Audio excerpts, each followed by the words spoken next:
Yo, yo, yo, yo. Good afternoon, good morning, good evening, wherever you are currently watching the world today.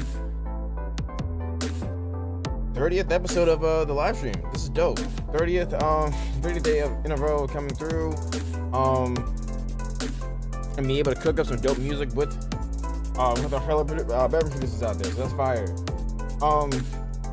You're either watching this as a replay or if you're watching whether you're watching this live or whether you're watching this as a replay, if it's your first time seeing me, my name is Elmar Key. I'm a musician, rapper, record producer, unashamed Christ follower. The purpose of the bedroom producer live stream is to share some dope information out there with producers, share some dope useful information out there with other artists. And yeah, basically I start the stream, talk a little bit. Magnum says, "Hey yo, let's make some fire today." Absolutely. Yes, the purpose of the stream is to pretty much educate, entertain, and inspire other independent artists and other music producers as well. So yeah, if you're looking for a place where you can get some quick inspiration, whether maybe you're having a bit of writer's block today and you just need some quick inspiration by seeing someone else create, whether you're an artist who maybe needs some advice on how to get started in terms of the music business or just getting your music out in general. If you're a producer also who has those same type of questions, or even if you're just someone who just likes seeing people create music, you're in the right spot. We're gonna get started here in just a few moments. I gotta make sure actually I've routed my audio in Logic Pro correctly. I don't remember actually changing it. So we're gonna get that situated real quick. But yeah, just let me know where you're watching this from. Let me know how you're feeling today. Let me know what vibe you're on. Once we get all sorted up and just ready to go, basically I'm just gonna go through some loops, pick whichever one inspires me the most first, and pick up from there. We'll get probably gonna knock out at least 2 beats that I'm proud of today during the session, during the stream. But yeah, always feel free to ask any questions about what I'm doing, whether in terms with the beat itself. Feel free to ask questions on music production, whether it's creating the beats themselves or even just having to get them in front of other artists. Yeah, feel free to ask any questions like that. That's all. Those are the main topics that we focus on over here. So just waiting for Logic to open up. I haven't asked this in a while. What music has everyone else been listening to lately? So I've been listening, going back and forth with Donda and Certified Lover Boy actually. Even though I don't think a lot of people are really still continuing that conversation over which album was better. Honestly, I did enjoy them both. There was an album from the two that I did prefer. But I mean, I did enjoy those albums, so I'm still listening to them myself. Did anyone else drop recently? I know I didn't check out his album yet, but I do want to check out Baby Keem's album. Cause I did like the 2 singles that he got on there with Kendrick actually. At some point I need to check out that album as well. I didn't even see a lot of reviews for it. I saw handful of people talking about it. I didn't really read a whole lot on it or see a whole lot on it. So I don't know if other people like it, but I'd like those 2 singles that he put out, and I haven't really heard a lot of his music anyways, so I want to give him a try. Yeah, something for me that I personally can do better at is just staying more up to date on just music that comes out. Like I'll check playlists here and there just to see if there's any, just to see like what's popular and what's trending, just so I can be aware of that. I don't listen to albums as much as I used to, and I need to get back in the habit of doing that. Like it was really easy for me to actually keep up to date on new albums that came out while I was in college, because I would commute a lot during while I was in college. I had to commute back and forth from home to the campus, of course, because I was in community college. Same thing and even there, I had multiple different campuses I was going to, so I was driving around a lot. So of course then it was like I had to listen to something in the car, obviously, so it was really easy to keep up with albums then, because I would commute for anywhere between 30 minutes to about an hour and a half, 2 hours throughout the week. So yeah, now that I'm home all day, I pretty much just work on music and communicate with other artists for pretty much the entire day. So I need to get back. Like I obviously listen to music, but I don't carve out as much time to listen to full projects as I used to. So I want to get back into doing that so I can stay more up to date on, you know, just different projects and different artists that are coming out. But the Logic just booted up. I just installed a handful of new plugins actually, which is why I took a quick second for that to load. Looks like the settings are good on Logic. So let's go ahead and get started for today. Go switch the screen over, or the scene over rather. There we go. Let's go ahead and make some dope. Oh, find my folders. Lit. Okay, cool. Yeah, so I'm just gonna go through some loops, go through some folders, and let's see what we can find that can spark some inspiration. See what we got. Let's see what we got. Excuse me.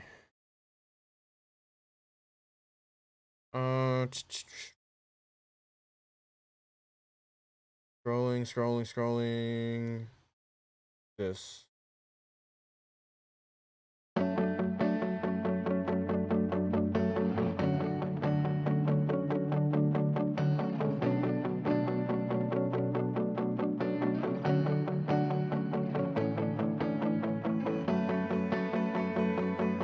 My friend signed up to DistroKid the other day, and I gave him your link to use. Hey, thank you so much. I appreciate that. Thank you.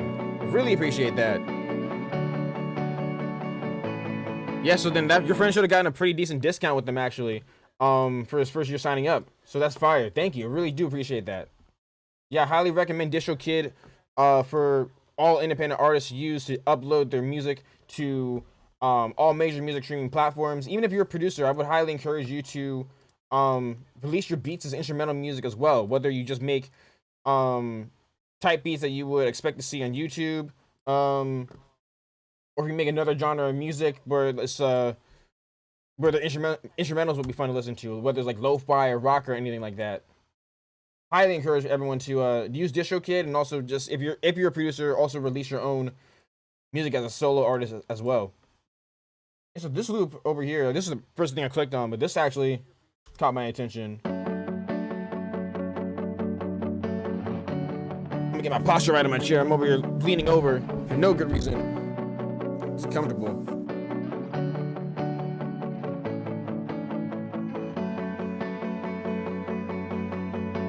Okay, yeah, this sounds great.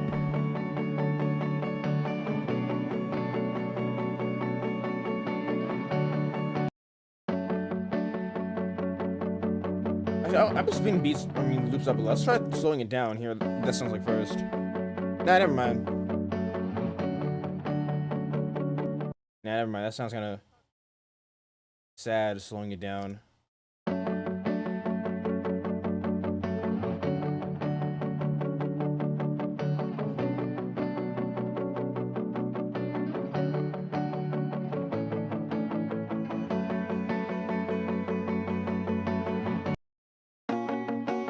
Oh, you're not gonna pitch it that high.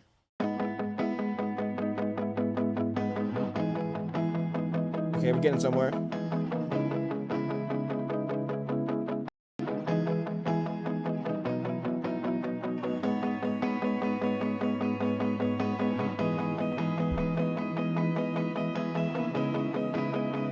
This loop sounds so good. It's crazy.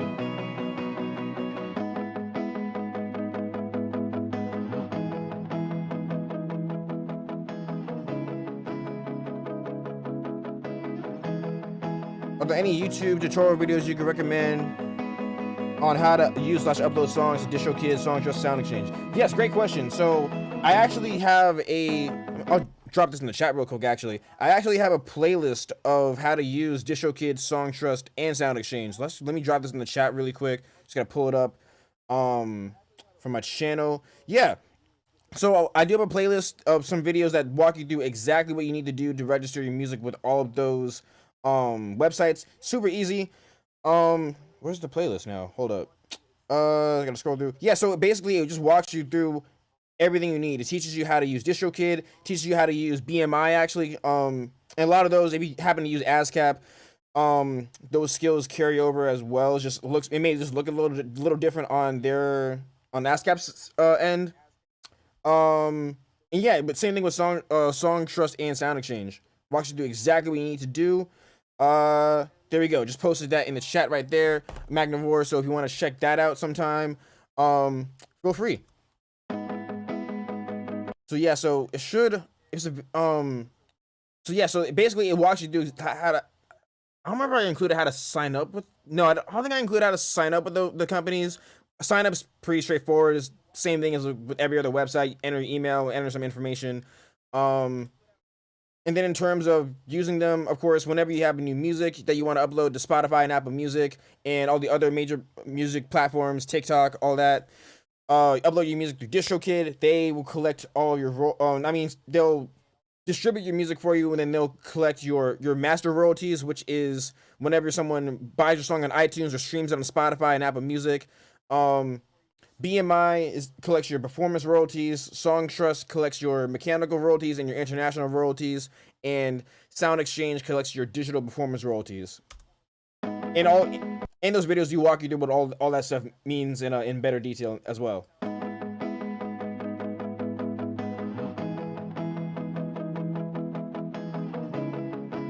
Oh snap, I didn't know you made those type of videos. Dr. Channel was only Logic production.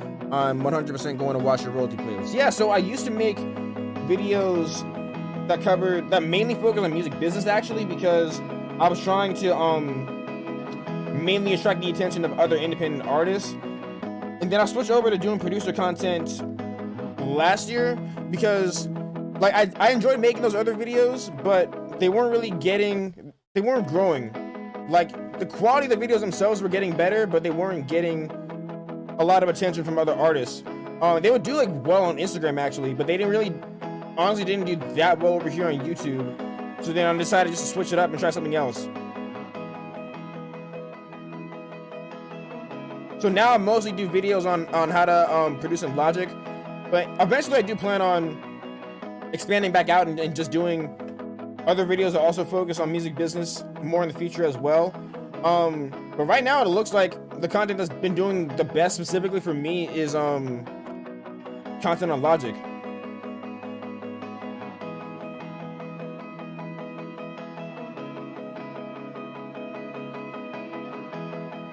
But yeah, but check those videos out and let me know if you have any questions about anything I covered in those videos as well.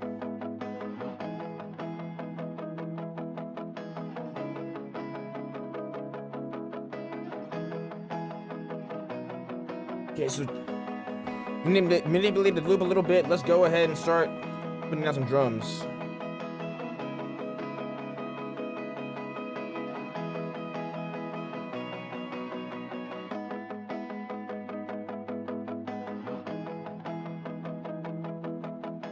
Yeah, I like this vibe a lot. It almost reminds me of I don't know if anyone here listens to rock music or not. For some reason, this gives me vibes of A Day to Remember. Like before they start getting like really loud and heavy.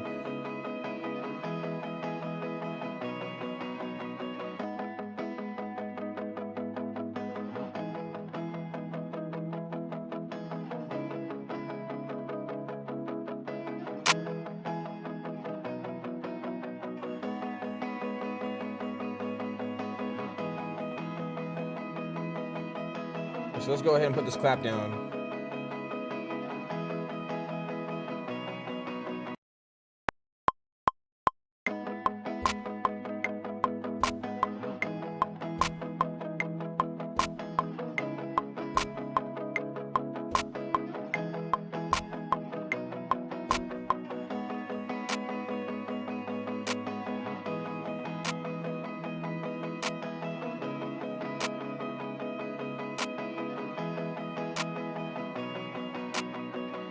Okay, I'm looking for like a rim right now.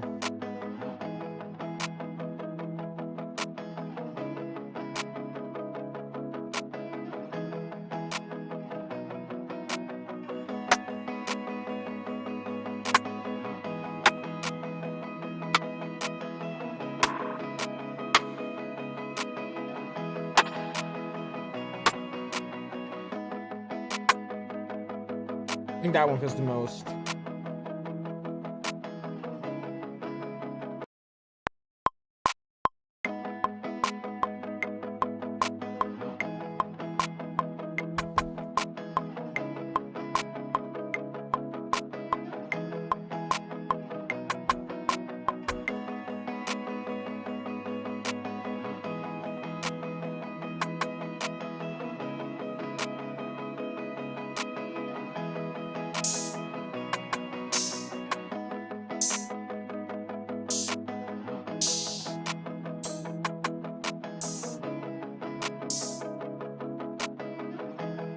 Okay, looking for an open hat. Then probably go over to closed tie hat.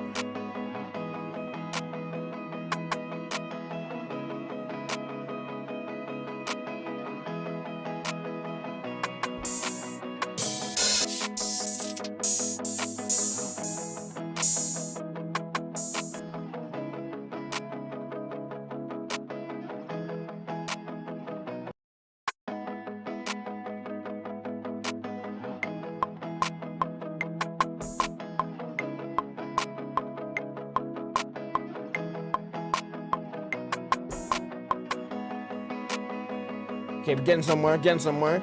Let me know what you're thinking about this so far.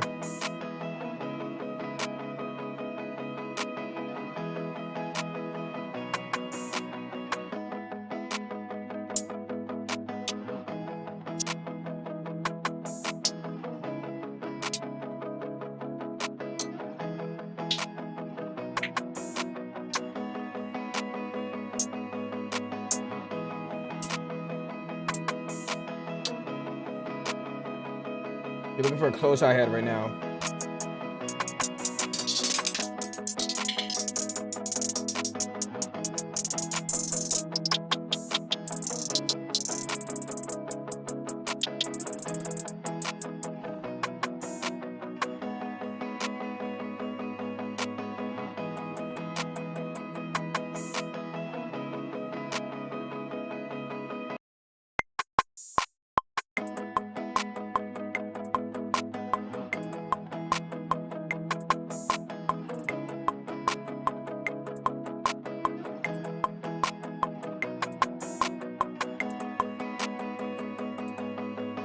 Messed up near the end. I wanted to do like a 30-second roll. Let me just pencil that in really quick.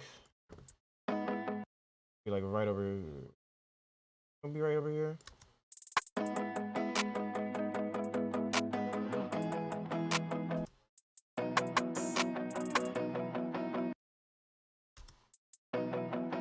Okay, I definitely put a little too many of those in there. Okay, so then put this roll back over here.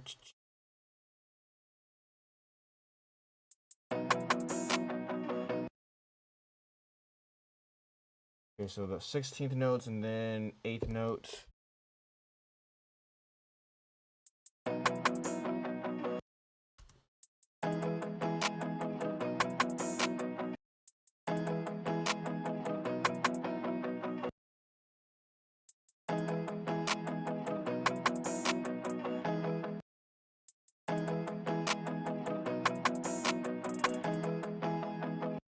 Make that a crescendo.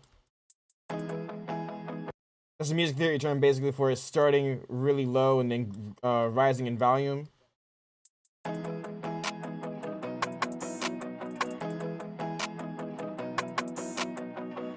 Okay, now let's go ahead and add the other rolls, the pitches.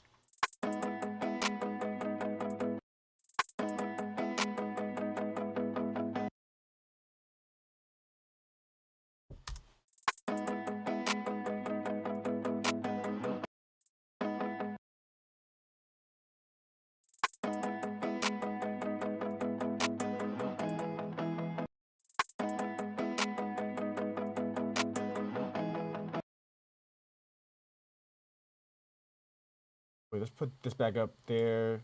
Put that right there, maybe. No, okay, never mind. Let's move that over. Let's try me at right over here.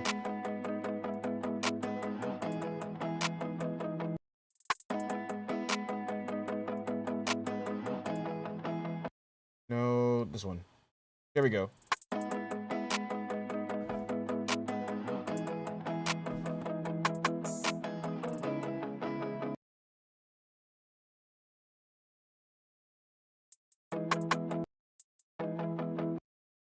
Drag those up too.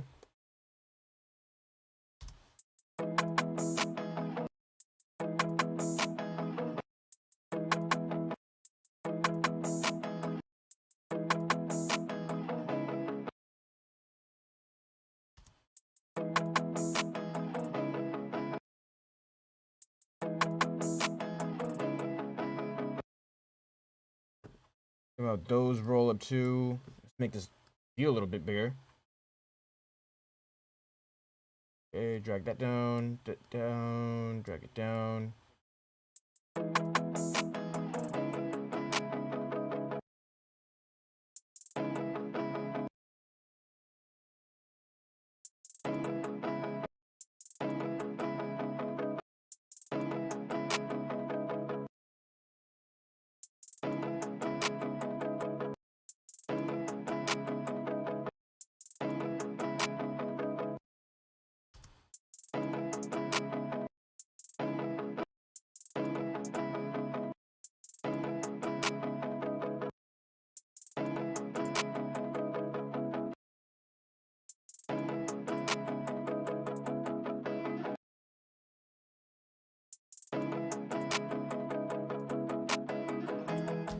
Almost there. This is already sounding really good.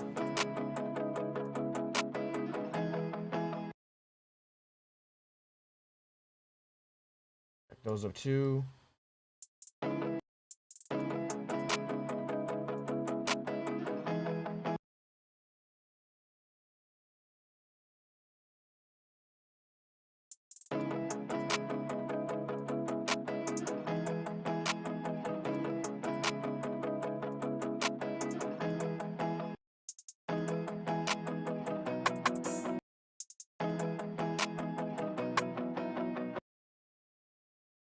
Yeah.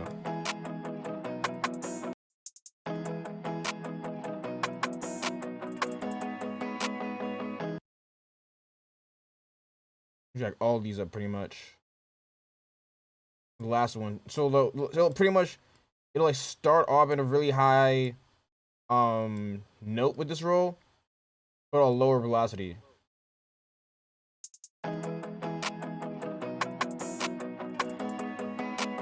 There we go. Cool. Now let's just nudge these over a little bit so they're not perfectly on the grid. And now we got the foundation for the drum beat. Like technically, other than adding in a kick, this could be the majority of the drums you have in the beat. Now I'm gonna probably go ahead and go through and add some more percussion as well. But that's a good foundation. Oh, I backed the loop out way too long. Let's try it. Oop. Come on.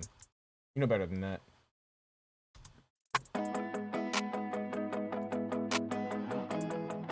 So what I personally like to do is I like putting in, most of the time, not always, but I actually like putting in the 808 before I put in the kick.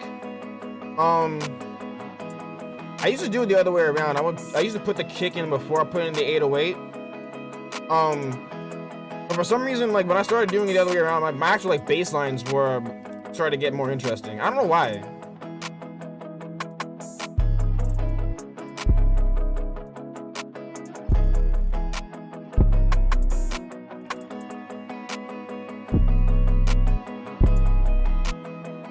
Try this 808.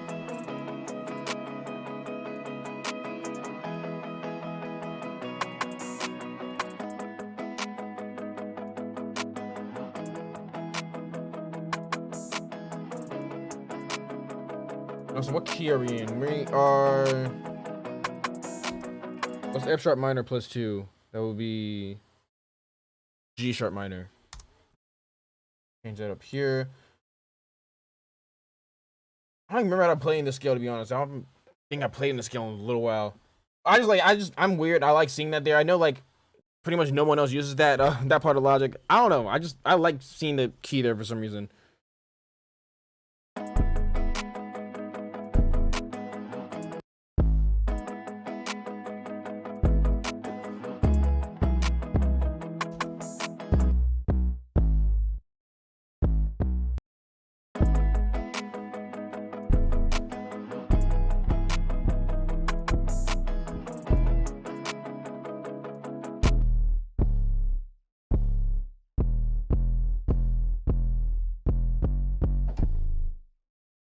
Try this.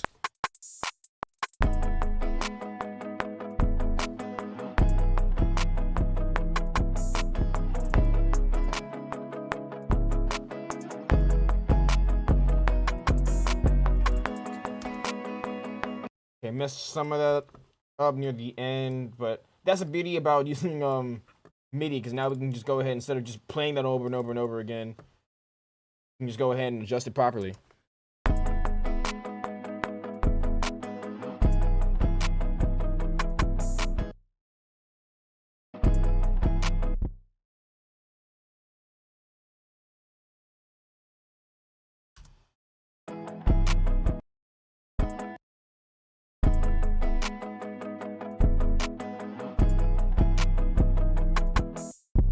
I want to drag over a little bit more.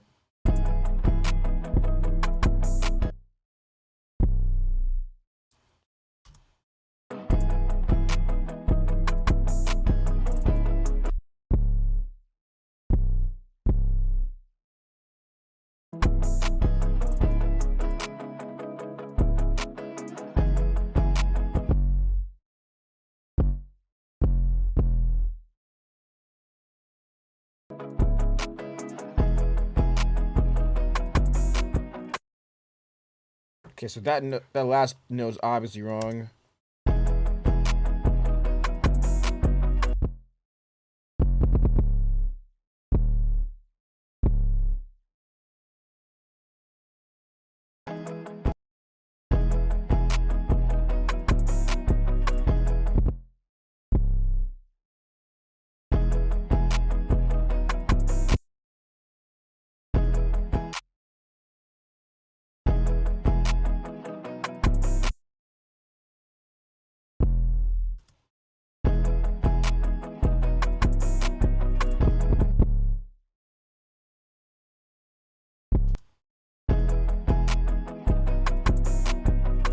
I'm in between having that note be, that last note being this, what is note is this? I'm between it being that E or the C. I'm gonna keep it that C for right now.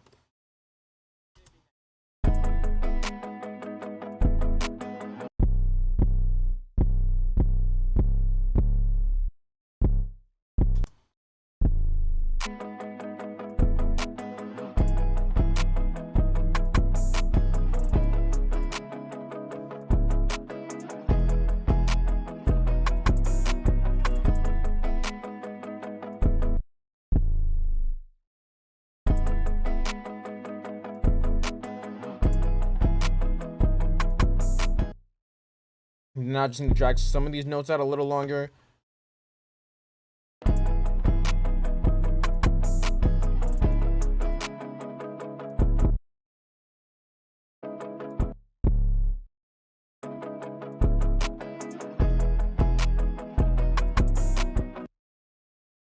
Okay, yeah, this 808 solid.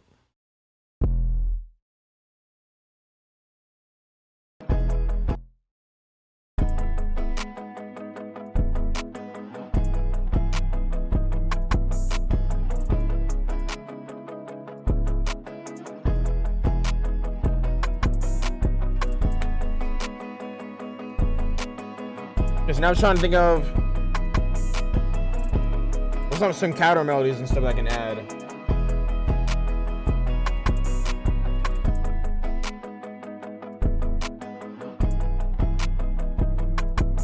Maybe some type of like really light pluck.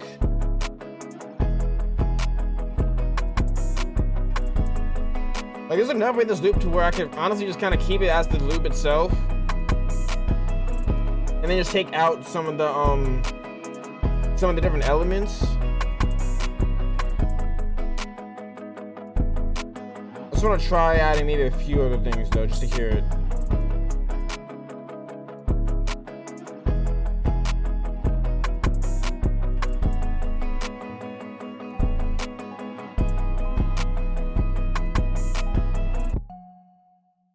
Not that. Actually, while I think about what type of melody would feel, let's see if I can find some more percussion.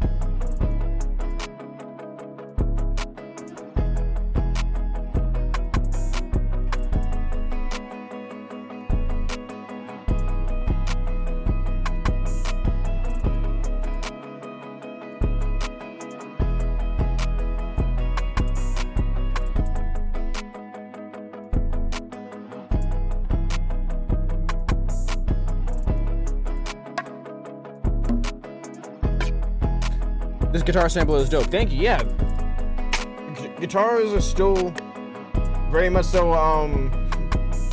Guitars are a timeless instrument. Like there's certain synths, like certain styles of synths or whatever that sound really old. There be certain types of certain types of drums that can sound old after a few years. But guitars are one instrument that like it just never goes out of style.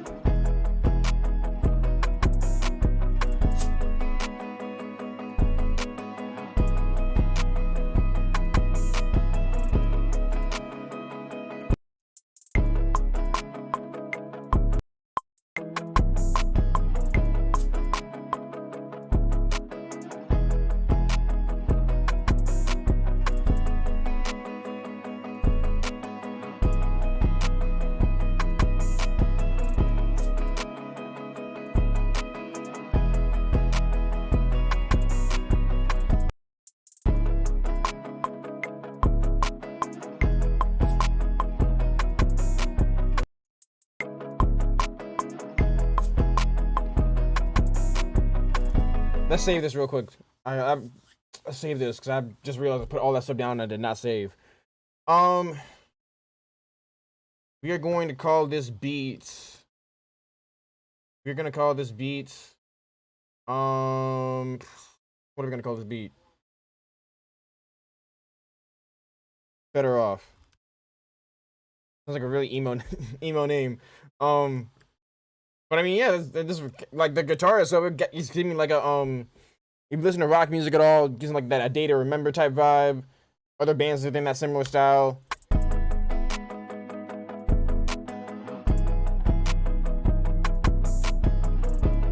Like this could be what's it called? It could be I just had a complete brain fart. What was I about to say? Oh, it sounds like it could be like a punk song, just the guitars didn't have any distortion on them.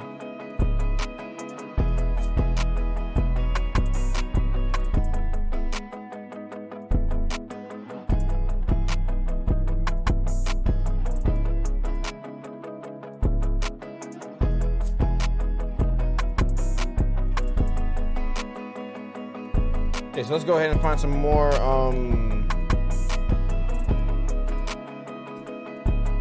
percussion sounds. Not a whole lot.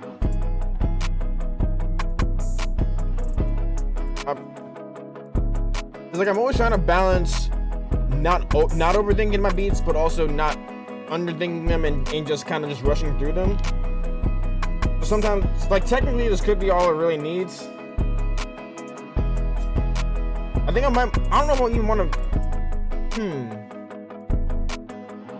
It's like part of me wants to add some more melodies, but like in different sections. Hold up. Let's break down the loop real quick.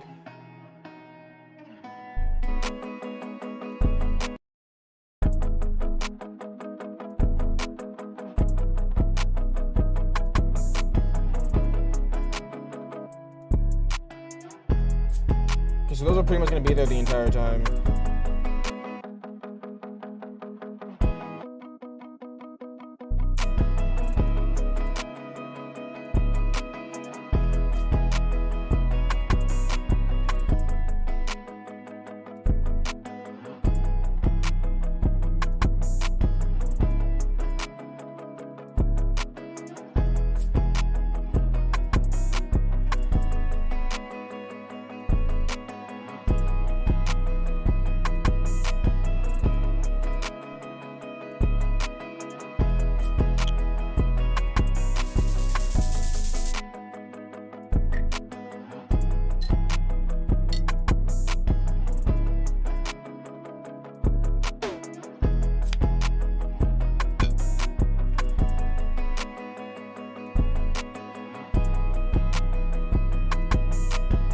It's a little bit around for some percussion sound. Maybe like one or two more. I think it should spice it up a little bit.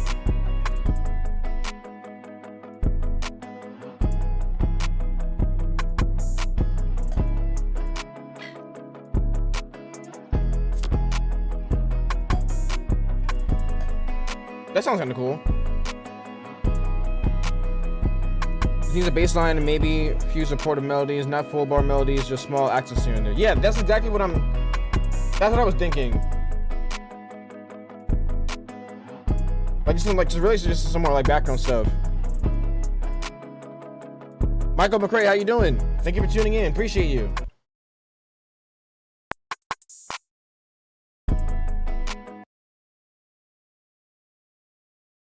But yeah, it's like 95% done. Yeah, pretty much. It's not like, I think right now it's definitely passable. Like if I handed this off to an artist right now, I think that they'd be happy. Well, other than arranging, of course. But in terms of like, having enough elements, I think it maybe there.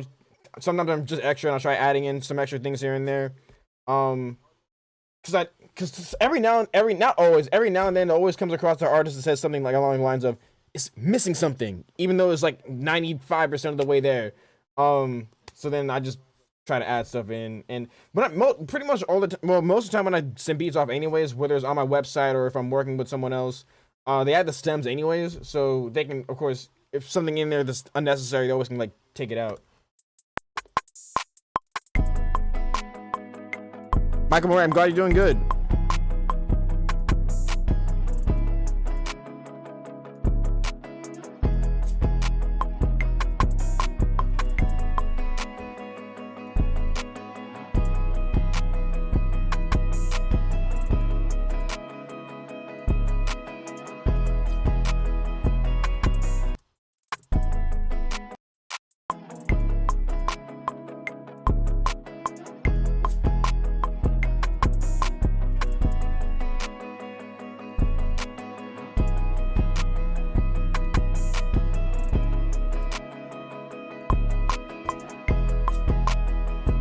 I've been doing a lot less thinking of my production, and it's been awesome. Think less about it, producers. Yeah, that's one of the best tips that producers really can get. Like even when I'm listening to every now, because producers also submit beats for me to listen to on the live stream every now and then, and I want to turn that into more of a regular segment as well.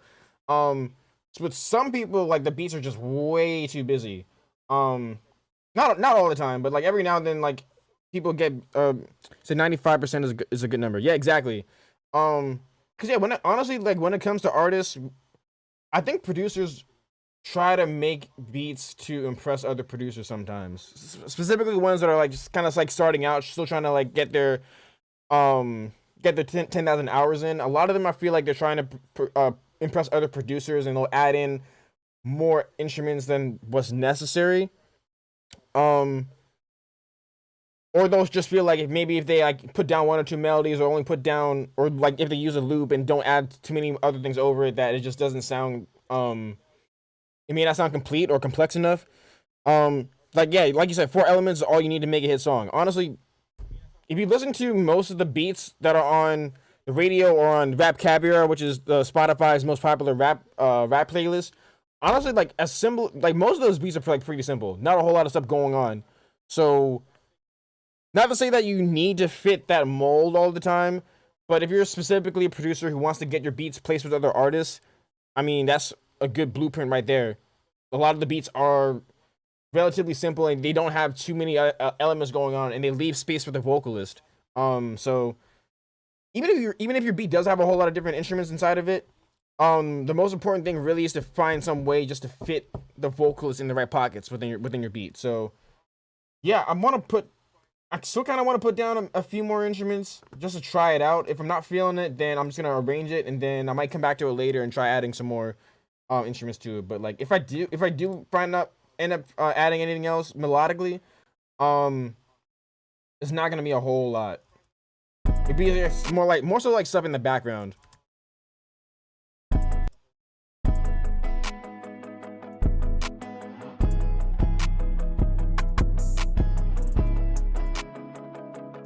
Now what you do or what you do with it. Yes, I like that. Shout out to Michael Moray, dropping gems over here.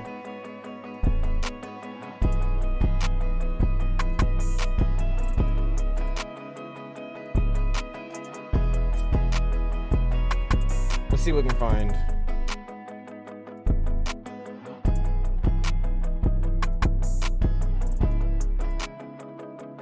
Yeah, let's dig around over here.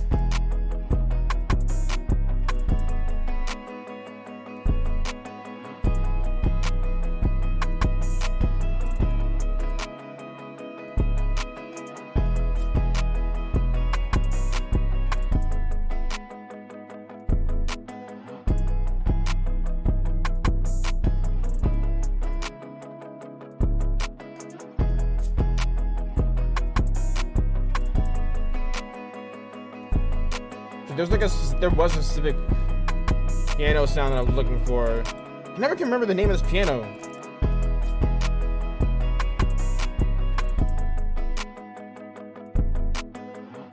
It's the one that Russ used in one of his songs, like Analog Tremolo or something like that. Oh, then I just delete the track by accident, so let's not do that.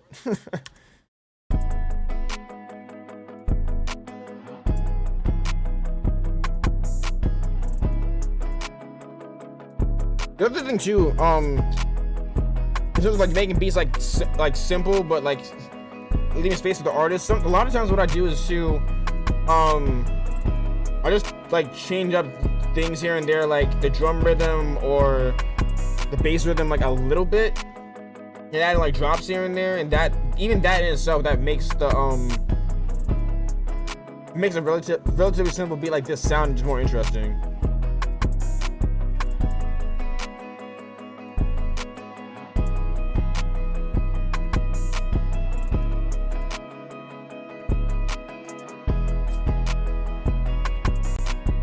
I wonder what this sounds like. I don't know.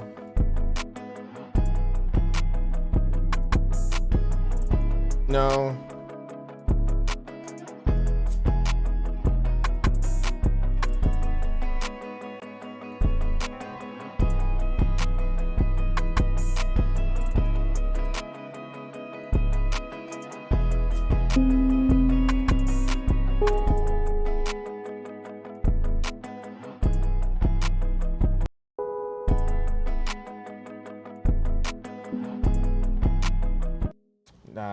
I don't know. Honestly, I don't think I don't know how much more is necessary.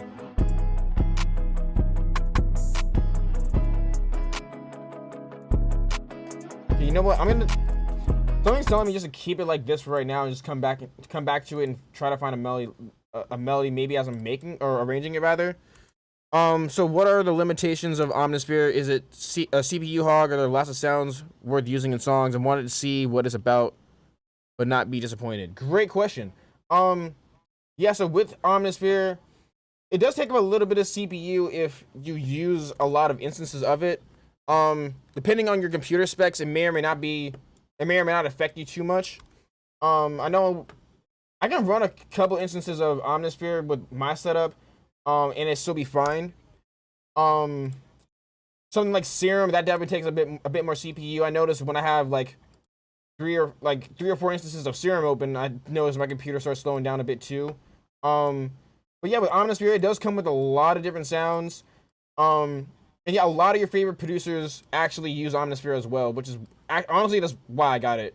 Just because I saw a lot of other producers who I look up to use it, so I was like, you know what, let's just see what it's about.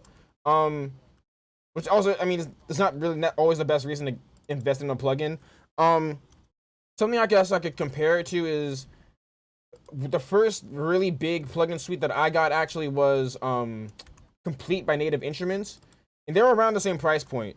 If I were to go back in time and redo things, I think I still actually would have gotten Complete first, because with Complete, it comes with multiple different synthesizers. It comes with Contact, which is a sampler. It comes with Guitar Rig, which can be used for more than just guitar, of course. It can be used to put effects on pretty much anything and everything that you can think of.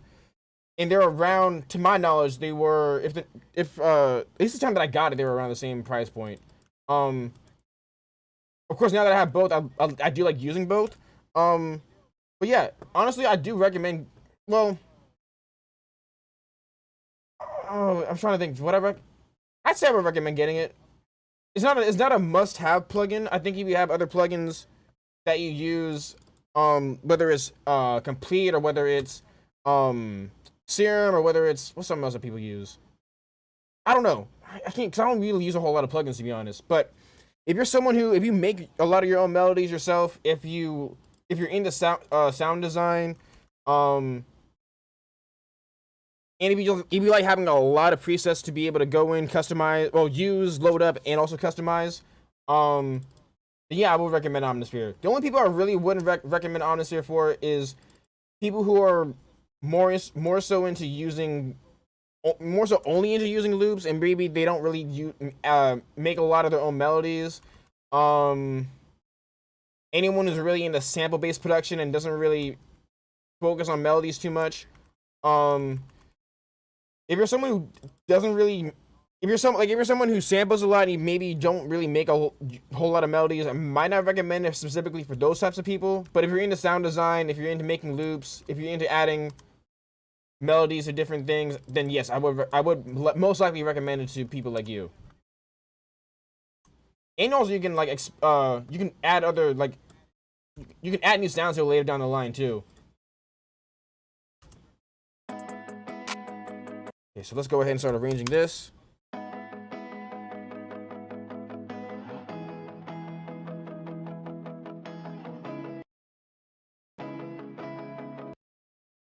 Okay, so let's actually, okay, we'll have the snare and the clap come in for in the intro, or halfway through the intro rather.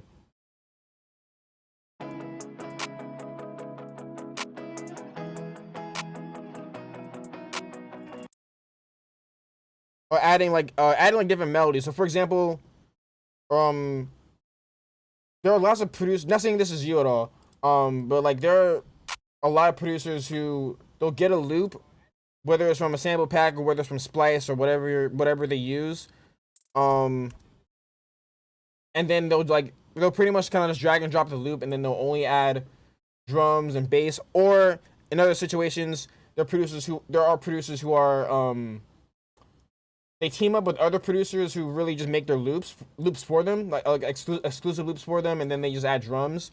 So if you're someone who doesn't really make a whole lot of melodies, if you're someone who just kind of just drags and drops loops and then just adds drums and stuff, then to me the investment might not be worth it, because you wouldn't really be getting a whole lot out of it. But if you are a producer who likes making their own melodies and stuff, or if you like making loops, different things like that, that's who I would recommend getting Omnisphere for.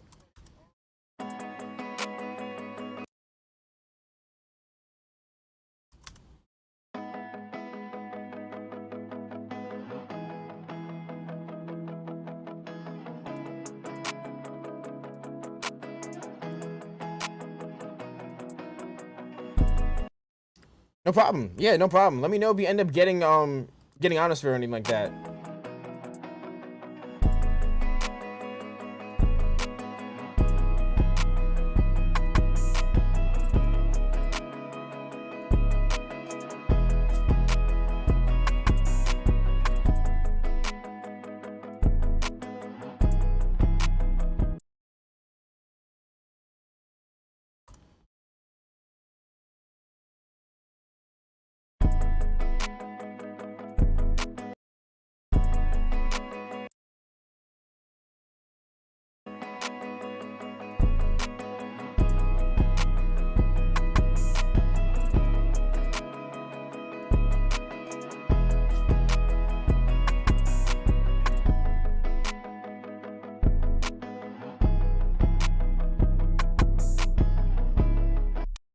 Okay, so this part, when the verse first comes in, we'll make it a little bit more simple. So this is what I mentioned a while ago, when I'll change up rhythms here and there a little bit. So something like this, I'm gonna dumb down the 808 a little bit more.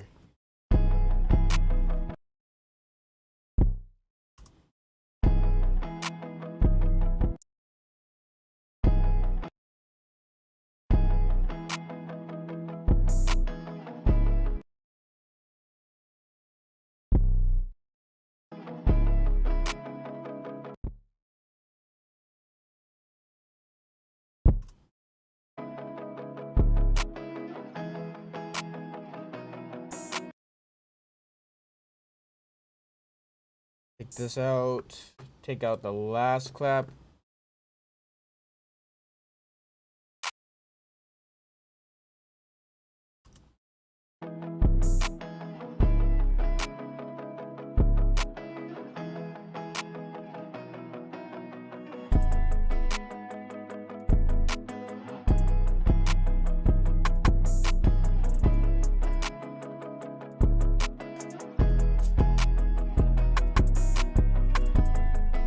Okay, so you know, so somewhere, so it's like right here would be like a good place to add another melody actually. 'Cause right there, yeah, right there starts to feel a bit repetitive. So I'm still gonna just build it out and arrange it right now. Like I'm just drawing a blank on what would sound cool for a melody for some reason right now. Um, but that's exactly where it would be cool to add something else.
Okay, so let's try dropping. I want to hear what this sounds like. Drop down octave.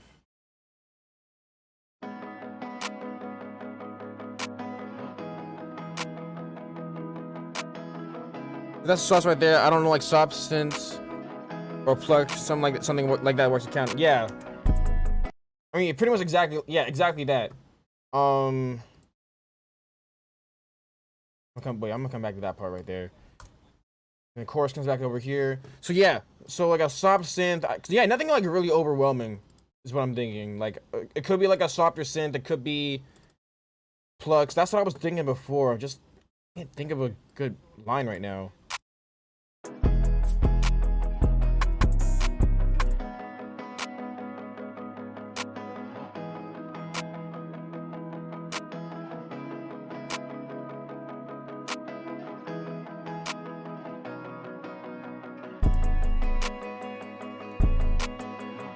Pitch could work.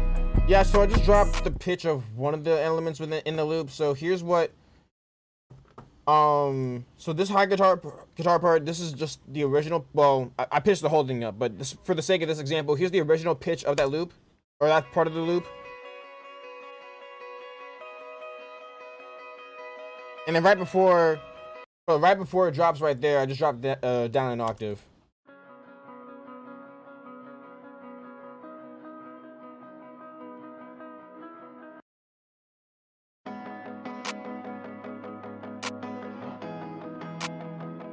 Actually, wait, I wonder what it would sound like. I want to keep that main part. I wonder what like this part would sound like, the muted guitar. If that would sound like an octave down.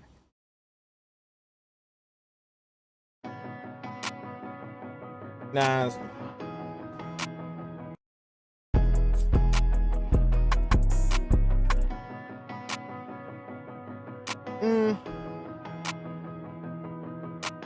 Maybe. So I'm a little muddy right now.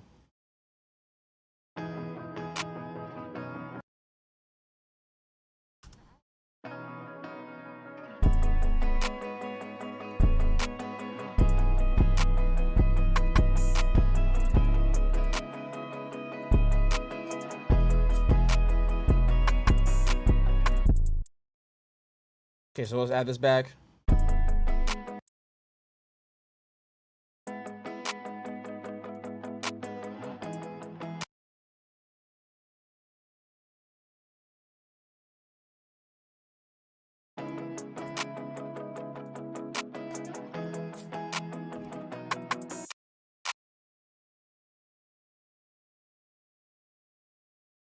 The mutes that might be in some solos. Yeah. So that's what I'm doing with the drums right now. Actually, just muting some of those tracks out. I think I should probably do that with the guitar loop in some places too. Actually, now that you mention that.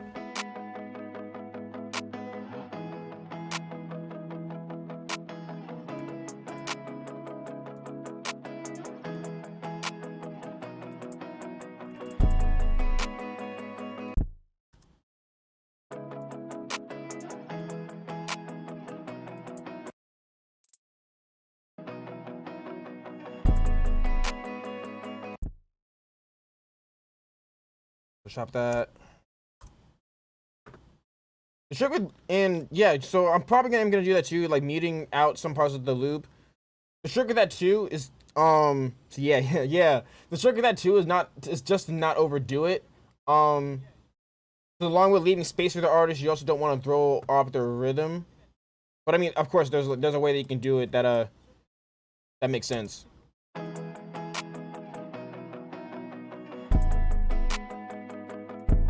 So like that part will keep normal.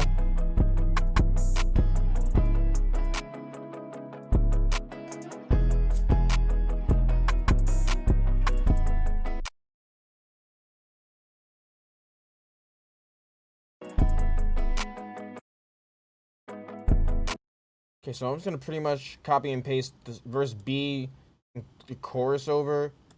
I'm gonna just change up, or not, the last half of verse B rather, and the chorus. That's probably gonna mostly, if not entirely, be the same. Just maybe on this section over here. Let's try to find a way to change it up a bit. Let me just go ahead and label this. So that's verse B. Chorus 3, and we'll end it right after that. I think this beat's long enough. So delete all of that.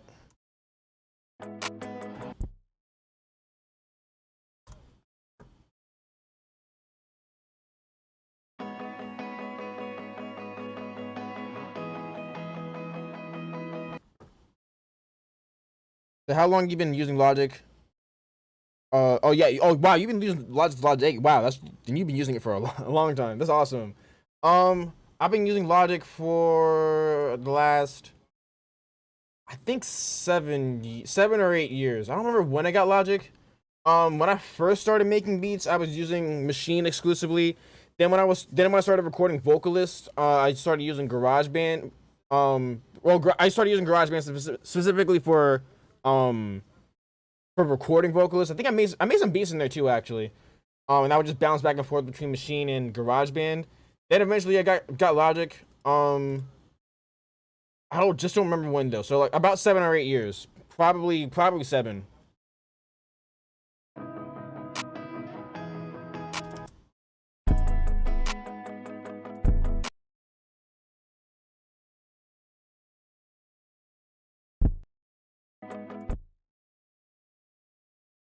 Oh, you know what would be a cool change actually? You know what?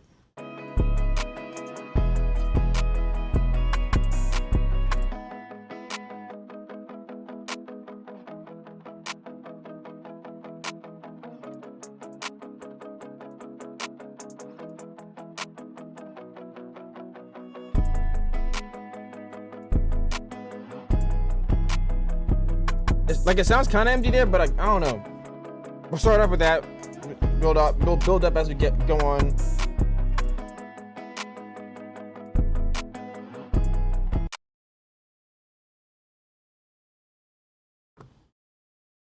Okay, so let's also chop out the hi-hat right there. Okay, so let's also do the opposite of what we did in that other section. So let's mute the muted guitars right there.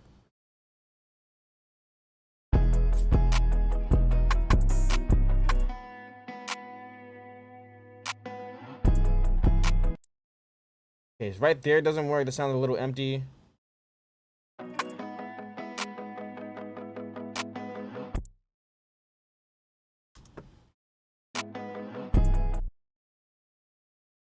Try this.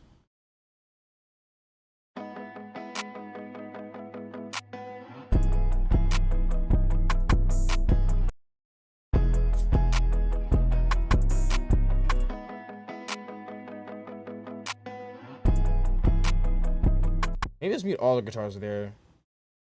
I'm between, so I'll definitely mute the muted guitars right there. I don't know if I'll keep this part or not. Just have it that clap maybe.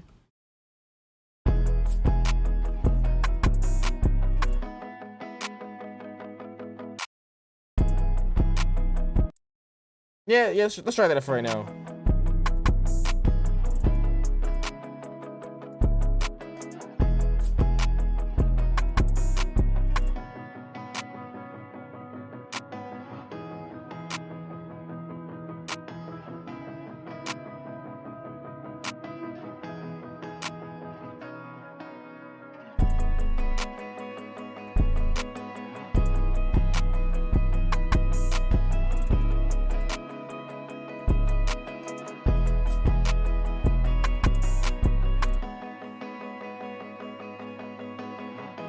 Arranging your production like this gives you that one-of-a-kind sound, even if someone else has the same sounds if you do it right. Yeah, so that's a big reason why, honestly, um, I don't mind using loops in a lot of my beats because some people have a problem with it because like, oh wow, you have the same sound as someone else or the same loop as someone else, you're gonna make the exact same beat. Which really is not always true. Like, I mean, for people who make relatively for the type of people who get loops and then don't really do anything to manipulate them at all, yeah, that could be the case. For me, yeah, for me, I mean, first of all, I don't care because artists generally they don't care. I've worked with hundreds at this point, hundreds, if not thousands, of artists, and only out of all of them, I think 3 or 4 of them ever asked me any questions about loops, and then even then, with the people who did ask those questions, only one of them just didn't want to use beats with loops, which wasn't a problem at all. Um, but yeah, most artists they don't care. This is just it's just stuff that producers care about. Um, so I'll take something, I'll arrange it differently. Especially with loops like this where you have the stems to them. Um, I can go through and like chop out certain parts of the individual tracks, and then of course you can add just different effects and stuff to them. And sometimes I'll even go as far as chopping them up a bit and just rearranging them that way. So yeah, for me personally, I don't mind using loops. I encourage people to use loops actually. If you're into being as productive as possible. But yeah.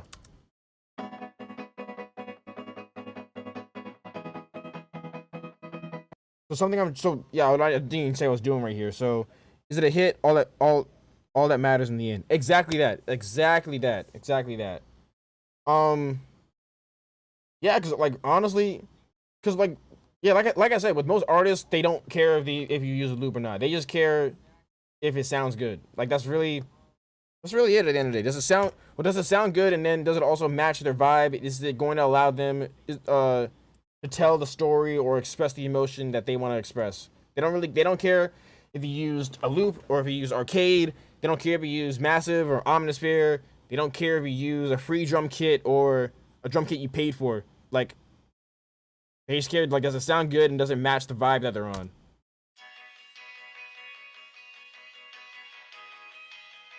So what I'm trying to do now is something I do a lot. Um, is I want to make sometimes I don't like just letting the loop just play out as normal. Sometimes I like adding an effect to it just to make the outro um distinct from other parts of the song. Doesn't always have to be something crazy. I'm just kind of just going through effects in a guitar rig or presets rather in guitar rig to find something really quick.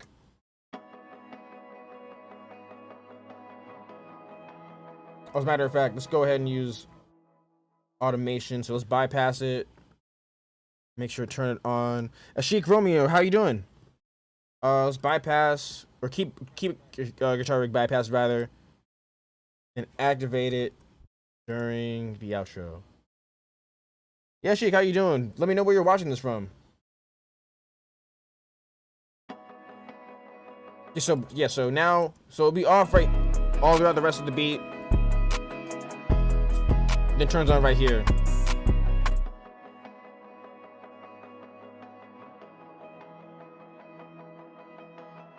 I'm kind of feeling that effect. Let's see what else we got though. Yeah, but not that one. I really like Transient Master. I've been doing most of my working machine automation. Another process tool. Yeah, I really like Transient Master as well. I use that on my drums a lot. And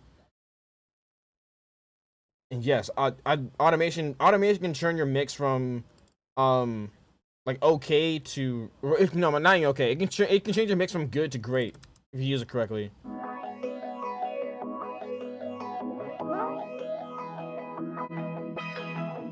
Hey, shout out Toronto. That's dope.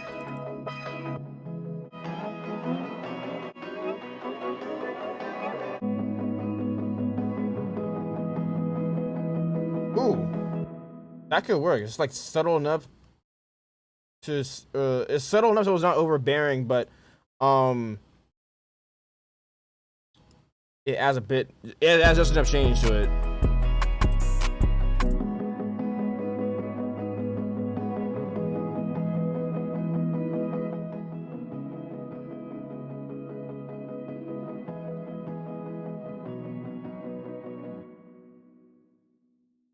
Lit. Okay, cool.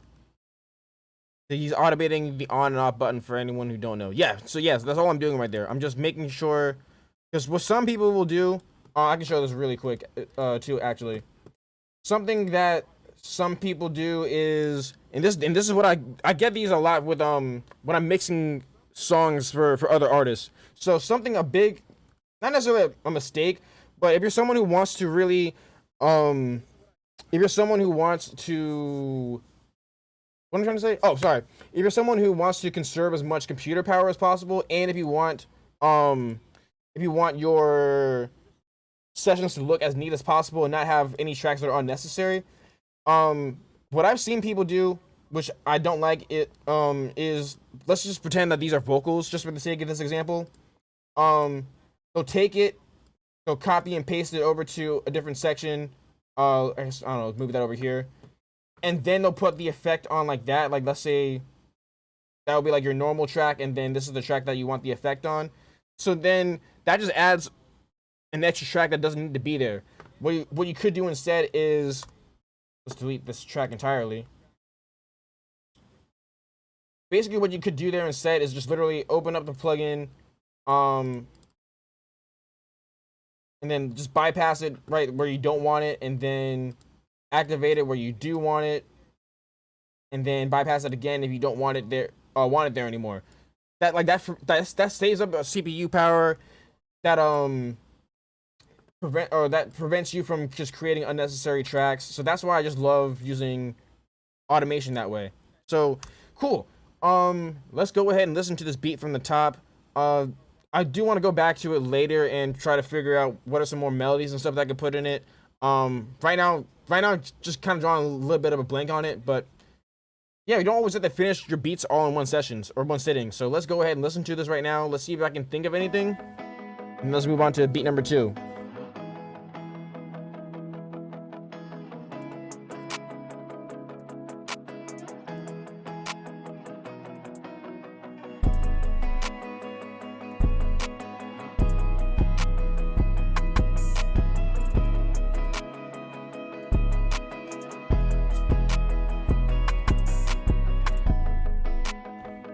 Who's some artists that you can hear on this?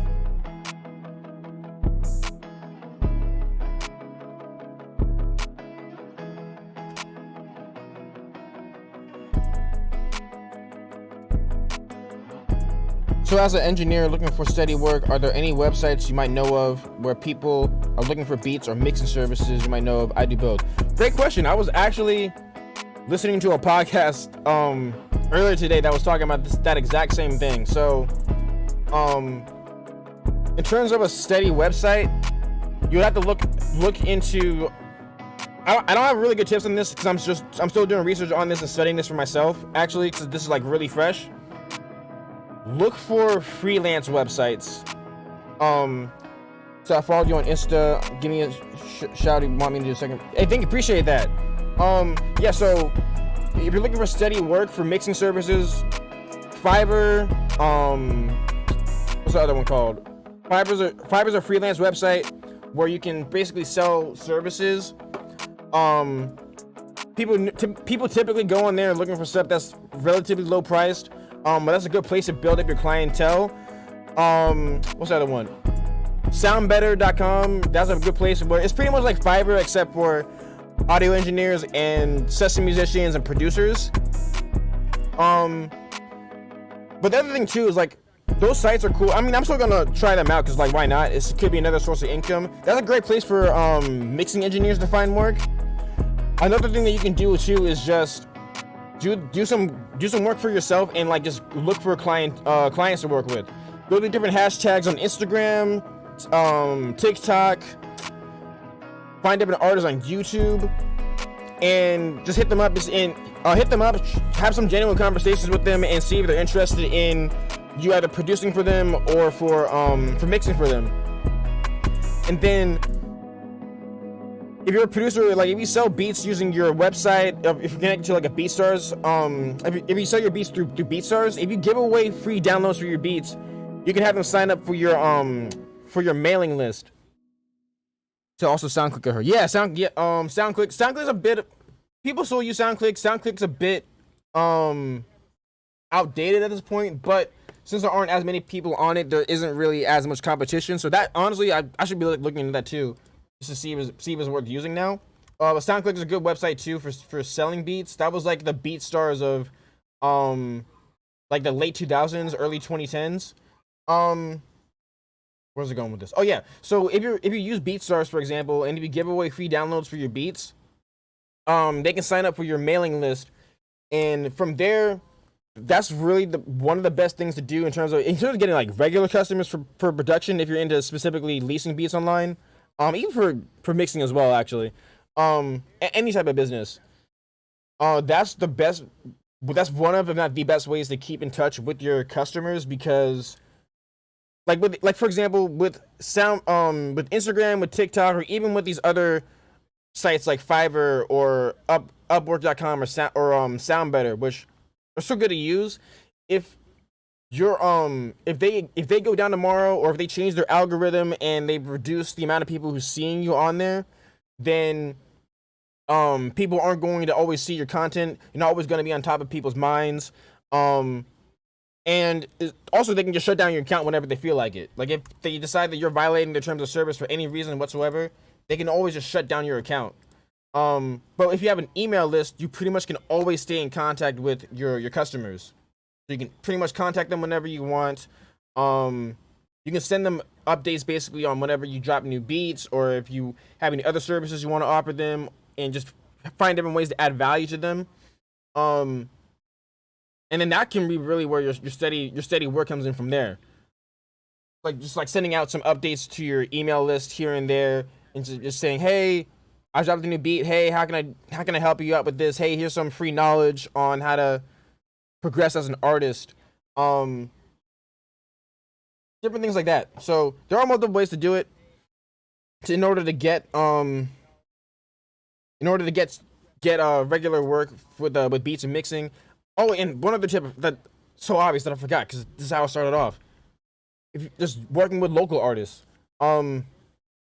If you happen to be in an area where there are artists who want a place to record, then if you can offer studio sessions for them. Maybe as an add-on, you could add beats in there, either add them in there for free and build up demand for beats later on, and just get your name out there, or just include it for a separate price. Because if you like, especially if you happen to have artists in your area who want to release music on a regular basis and not just the type that drop a song here and there and disappear. The artists who like want to drop music on a regular basis or record full length albums, different things like that, they'll come to you for constant work. Because obviously, like with an album, 10 to 20 songs, they're probably gonna make even more than that just to while they're writing the album. Like that's like those are the type of people who will become regular customers actually. So then with those type of people, if they're recording an album, for example, they'll come through maybe at least once a week, maybe twice a week, who knows, depending on their time and budget. And that can be a regular customer for you right there. So yeah, there are tons of different ways to find regular customers. Just to go through that one more time, you can use freelance websites like Fiverr.com, Upwork.com, what's the other one? Soundbetter.com, and just figure out how to drive traffic and how to just rise up in their algorithm on those sites. Because that is someone else's website, and then it's kind of algorithmically based as well. So just figure out how to just basically just use that. You can also reach out to customers manually on Instagram, TikTok, Twitter, YouTube, different places on social media, and can contact them that way and try to figure out how to add. It's called. Let me drop it in the chat. It's called Upwork. www.upwork. Yeah, Upwork.com. If I think, oh, my chat just logged out. My bad. Okay, let me type it in on here. www. I have a different thing on my computer where I can type in the chat. It just logged out. So let's type it in on my phone. So Upwork.com. What else? Oh yeah, and then looking for customers manually on social media. And then also working with local artists and producing for them that way, mixing for them that way. Yeah, there are tons of different ways to find people. It's just really the trick is, of course, finding customers who are serious, who are really serious about their craft, and also don't mind compensating you for your work. So yeah, logging back into my chat on my computer really quick, and then we'll get into beat number 2. And yeah, but that's a really good question. Yeah, there are tons of different ways to find potential customers. Just really got to work on finding ways to contact them, finding ways to add value to them without being overly spammy. Or not, well, not overly spammy, without being spammy at all, and just finding different ways to add value to them and fulfill the needs that that they need to be filled. Yeah, so let me know if you have any more questions about that. Let's get to work on beat number 2.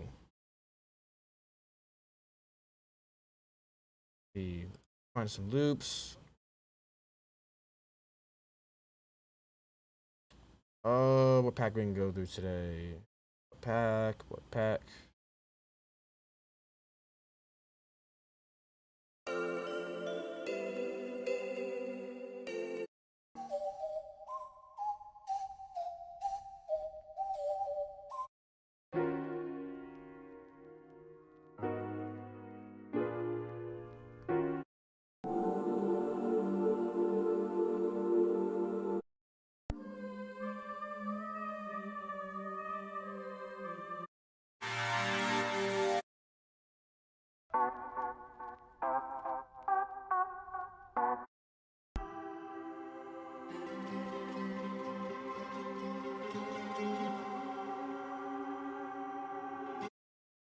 That Middle East one was actually kind of cool.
I might have to come back to that one later. That actually looks, or that sounded really cool. That one. Let's go do some more. Got a lot of different packs. There's a crazy.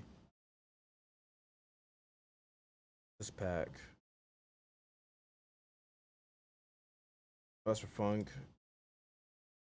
In here.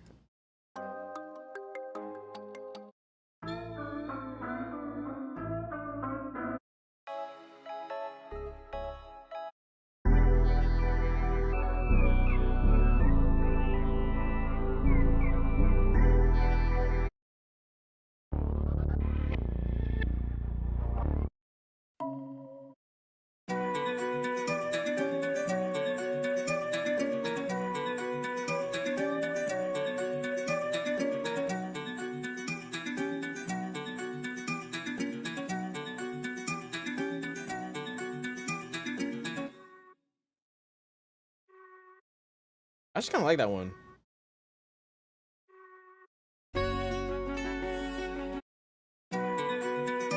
Okay, that gets this. Yeah, it caught my attention. Let's do it.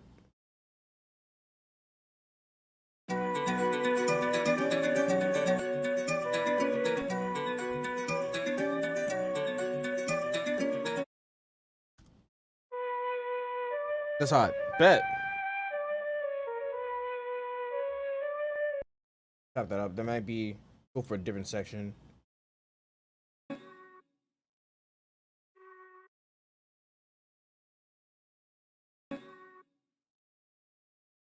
This is dope. Let's see what we can come up with this. The first things first. Change the tempo up a little bit.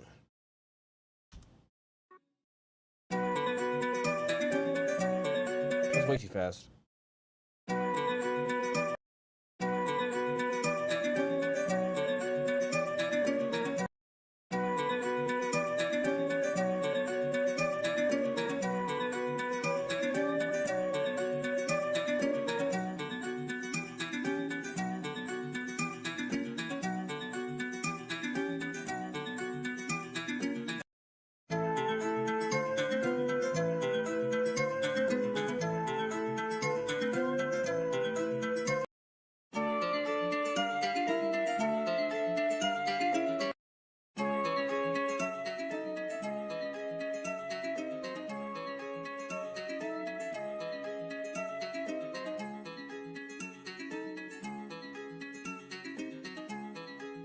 Okay, so let's add some subtle effects to it as well.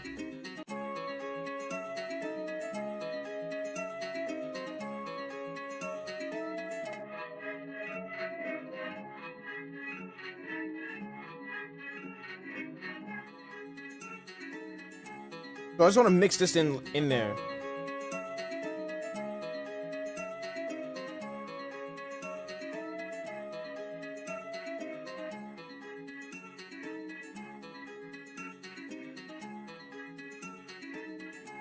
Maybe like right there. Just have it kind of subtle. You go, drums. Let's go.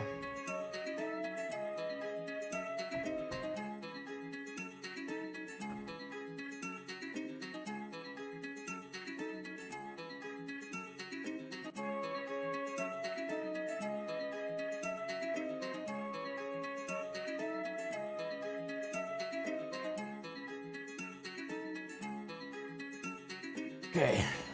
Start off with a clap.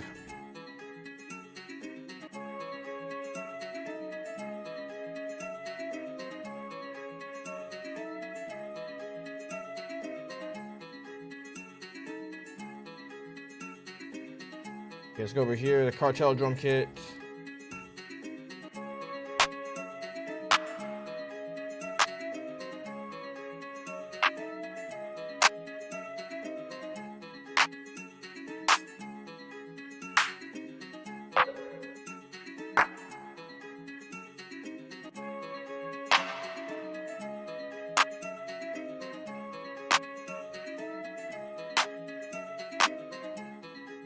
Try this one.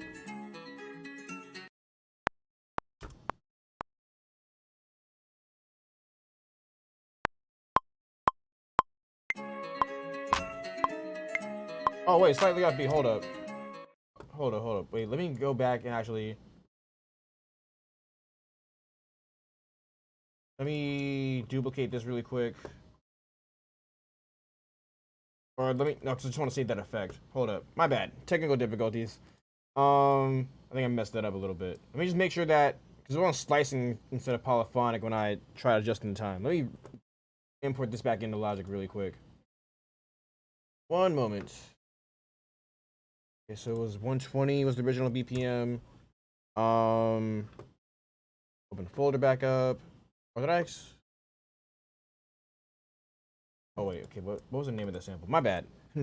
Sometimes stuff like this happens. Cool. Got the name of the sample. Delete that. Probably could have just hit edit undo a bunch of times and just got it that way.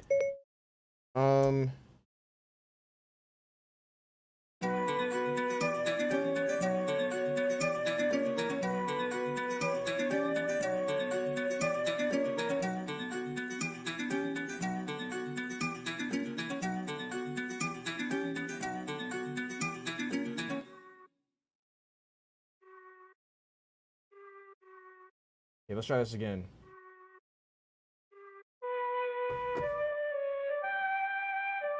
I was playing on my iTunes. Okay.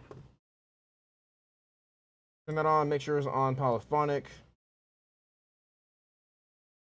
Oh, snap. Wait, hold up. 120. Okay. Now let's put that back in there.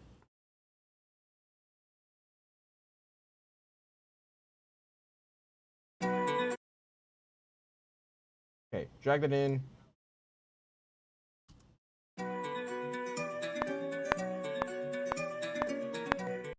Still slightly off. Oh, okay, I see why. There's like a tiny little space in the beginning. Okay, that makes sense. Let's chop that off.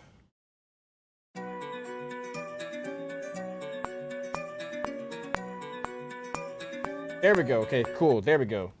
Oh, also, yeah, so sometimes if with loops that like have guitar in them, or sometimes even with beats that you download, sometimes like beats that an artist may send you, if you also like if you mix for people, sometimes there's like a little bit of space in the beginning if they need to, like, you know, if there's something that like comes in like right before like the downbeat or whatever.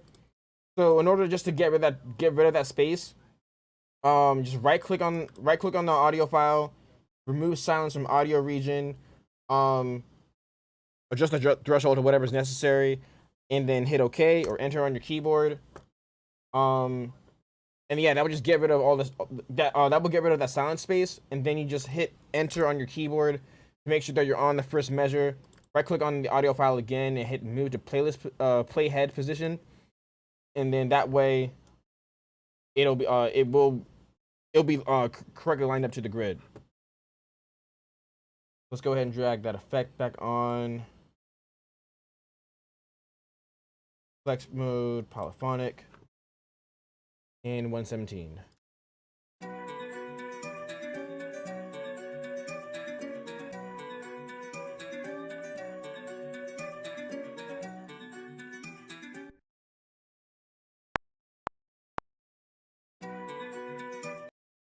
Okay. Now now we can start for real.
Ah!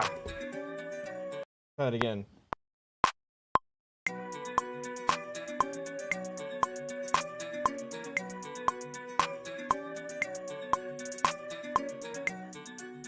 Okay, I kind of got that first part right, so let's go ahead and just piano roll it. I had to just copy and paste it. Okay, so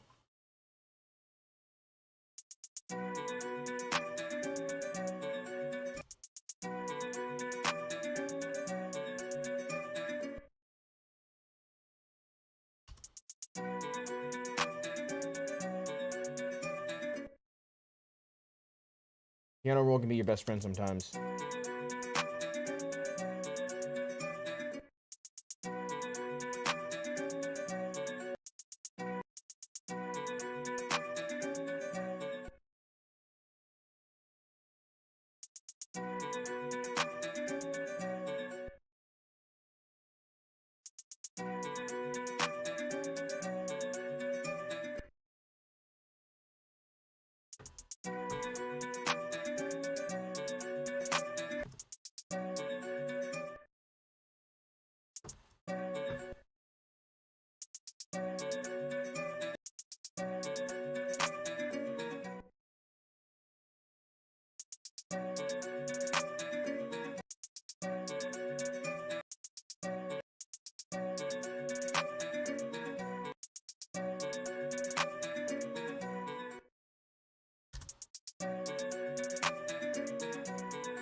Almost got it. Like, the crazy thing is, like, playing the pattern live it sounds really simple, and then for some reason I just couldn't get it right.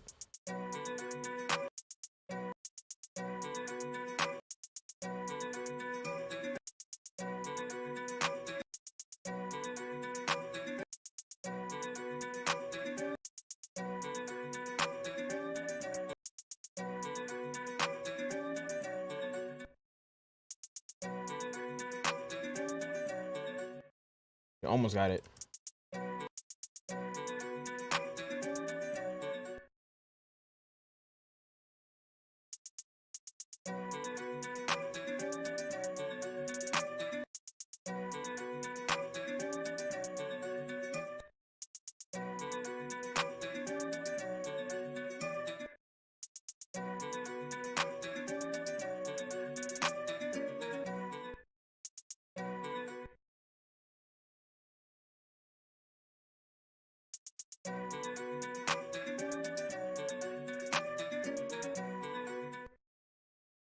And we got it.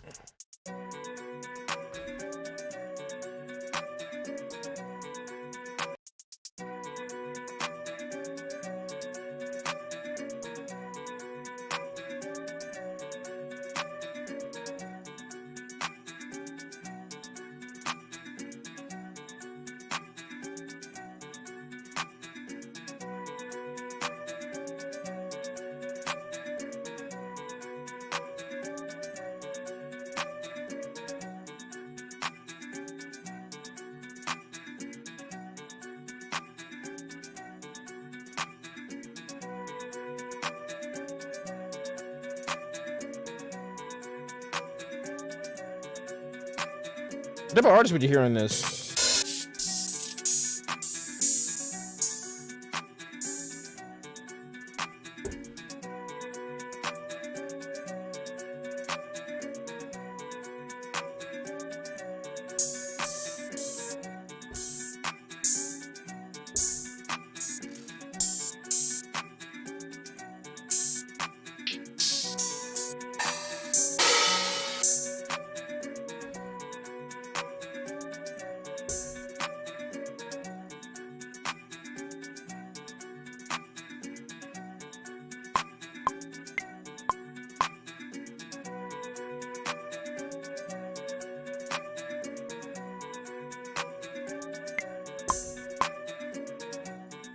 Let's talk about top of the elbow hi-hat out, actually.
Okay, I'm thinking let's find an 808 now.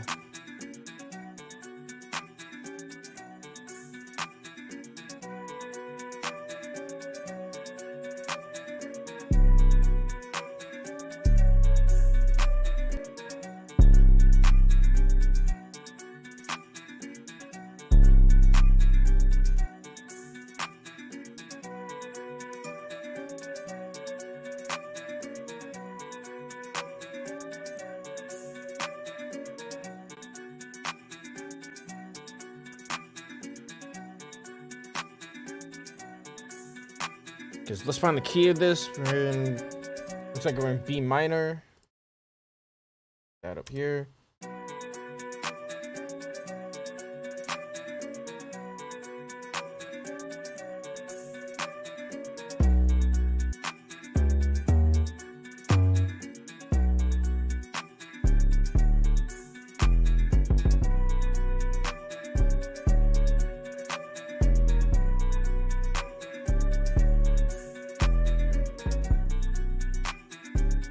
Man, let's not use that 808.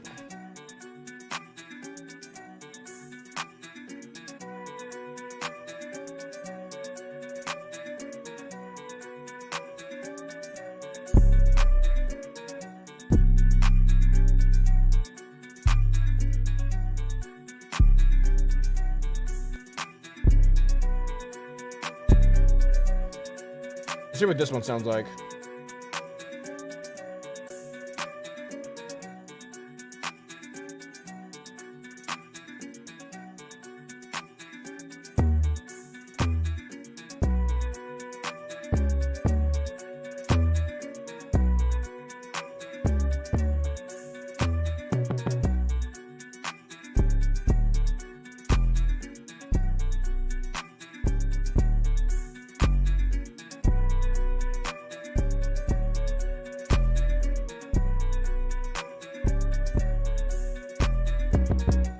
Ooh, that's hard. That's hard. That's hard. Let's do that.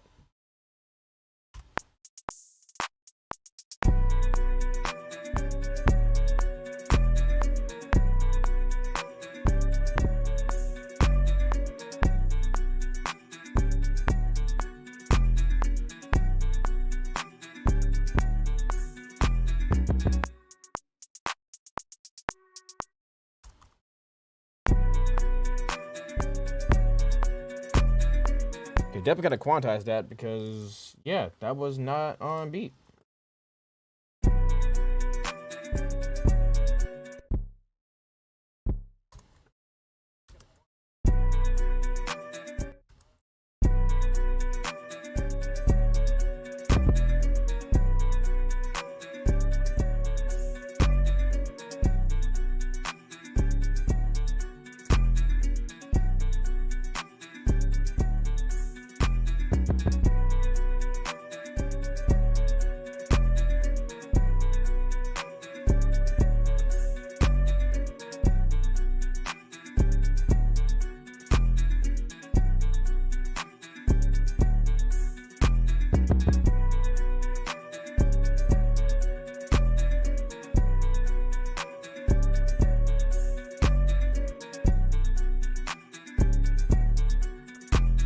To me, this feels like it could be like a Roddy Ricch type beat. It could be Jordan Lucas. Could be Lil Baby.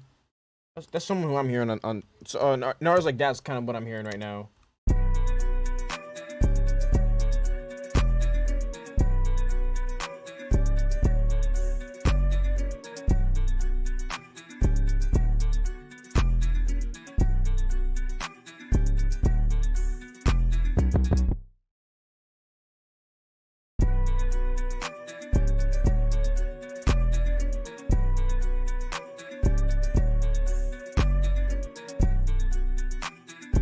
See if we can find some percussion.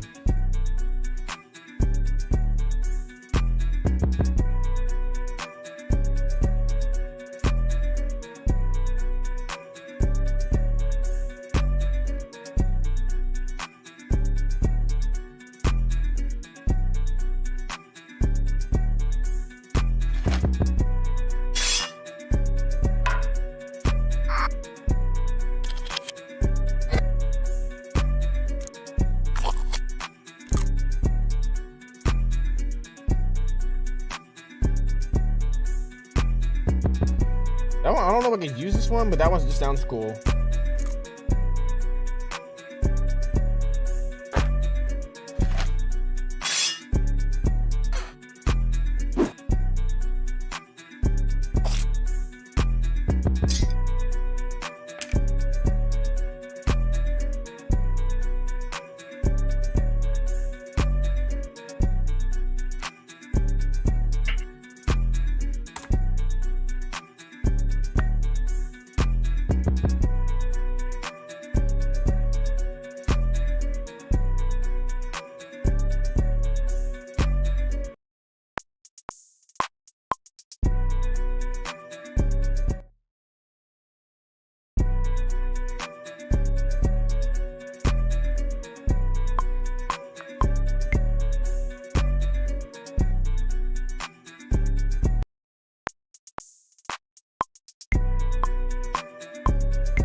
Let's try that one more time. Mess that up again. Cool. Let's do it one more time.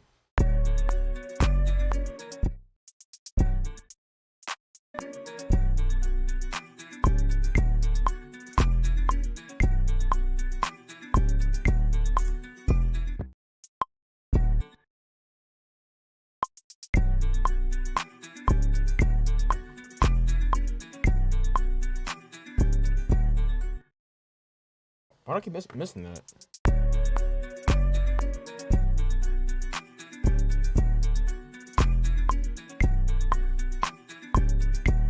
There we go.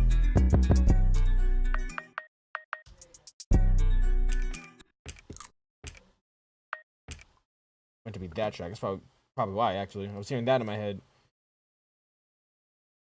Up.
Pop those two sounds out.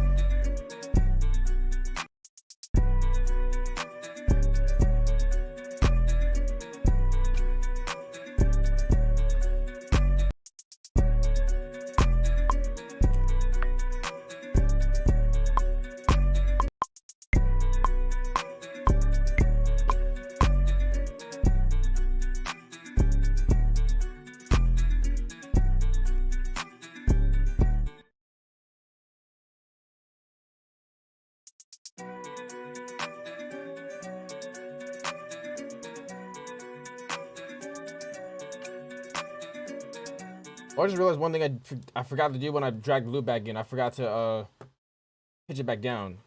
I just realized that now. And I just used that a pitch too. I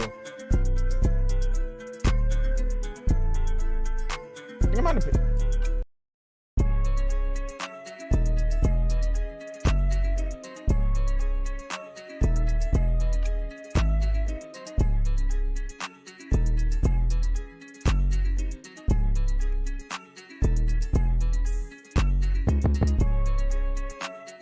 I'm actually feeling that. I'm feeling that. So that would be C sharp minor.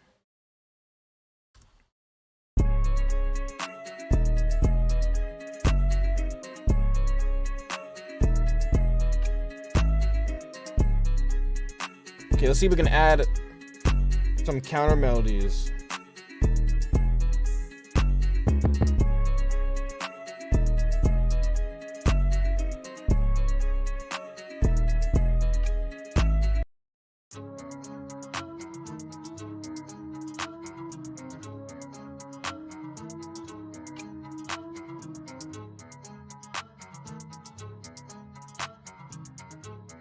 Ooh. I know what I want to add. I'm thinking like a choir from Contact.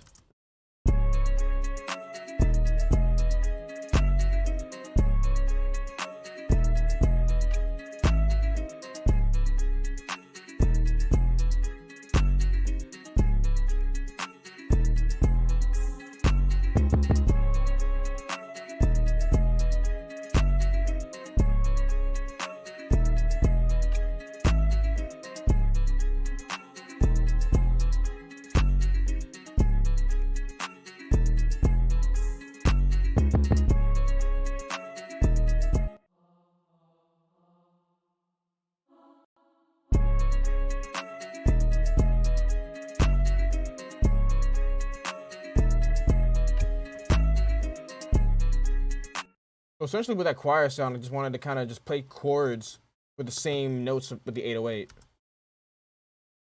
So now I just gotta find the right notes.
But I just want them to be like little stabs, so I don't want them to be really long. I'm gonna do something with that reverb, but that's on the choir too, because that's a little extra.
Almost there, but put them in the right spot.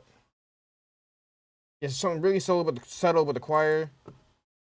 I'm turning that reverb off for now, and I'm gonna add my own in later, because that's too much.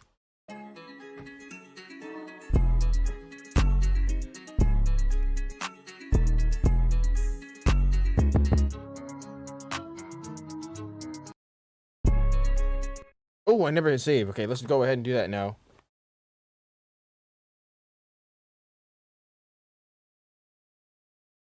What do I want to call this?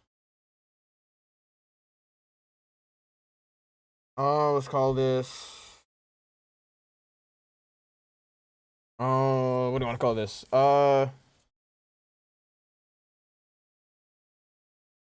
Good point. This is a random name. I don't know. These names get more random and random every single day. Okay, let's wait for this to load up. Yeah, but while it's loading, let me know what you're thinking about the beat. Let me know if you have any suggestions. Let's go on from there.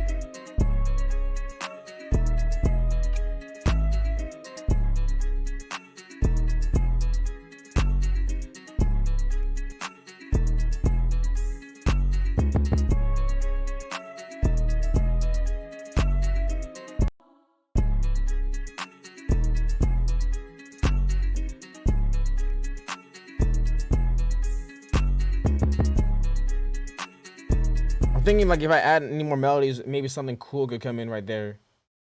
Maybe on like the second half of this.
so don't want to overdo this at all.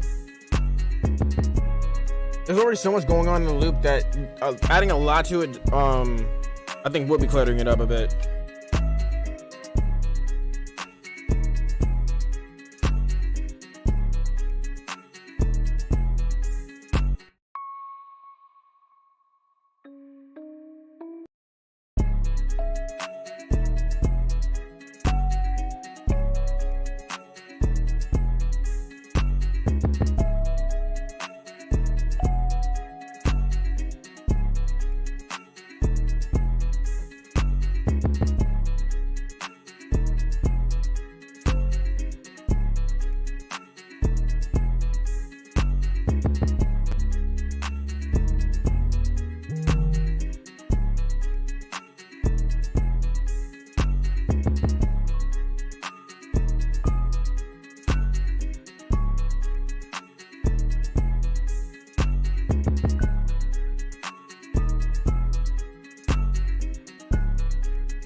Not feeling that one.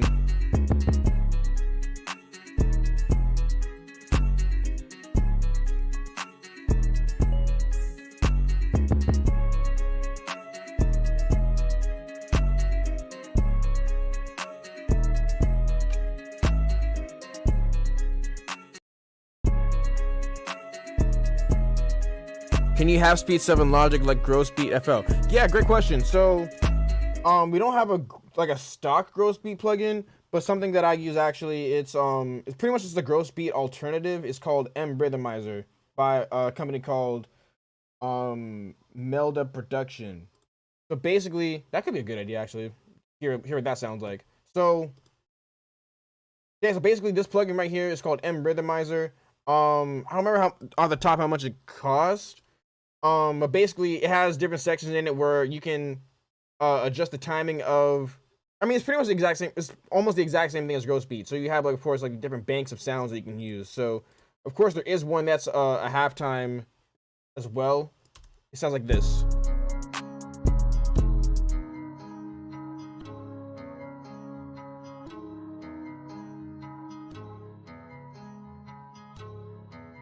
That could be dope for, a certain section of the beat.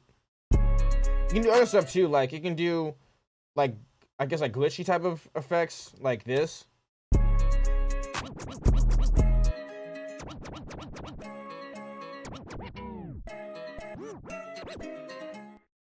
Cost free 9.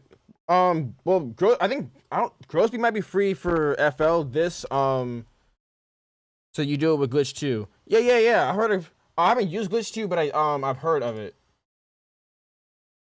Yeah, so that glitch is a good. Glitch is a dope plugin from what I've seen. I'm pretty minimalistic when it comes to getting different plugins myself. Like, I want to get different ones in the future at some point, just to have some more stuff to be creative with. But people, I mean, it's pretty easy to get down the rabbit hole of just getting a whole bunch of stuff that you don't really need. Which is why I try to stay relatively minimalistic in terms of like just how many plugins I use. Because also like, there comes up to a point where it's like you're spending money on not you in particular, of course. I'm just talking about for me. I could get to a point where I'm spending a lot of money on plugins, and then it comes to a point where it's like it's not benefiting you. Like, let's say you have like 10 different, like 20 different compressor plugins. It's like you're not gonna use all those. At least I know for me, I don't. I stick to what I normally just stick to what I like to use, you know. And there's just so many different tools that I have available to me right now that I don't even know how to fully use, and I just rather learn those more.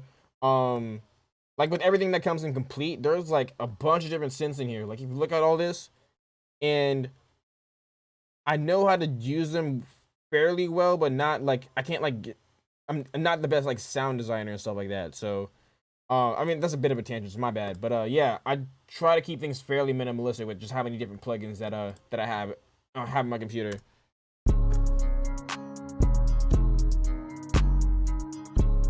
Yeah, that halftime sounds sick, so that's gotta be used somewhere.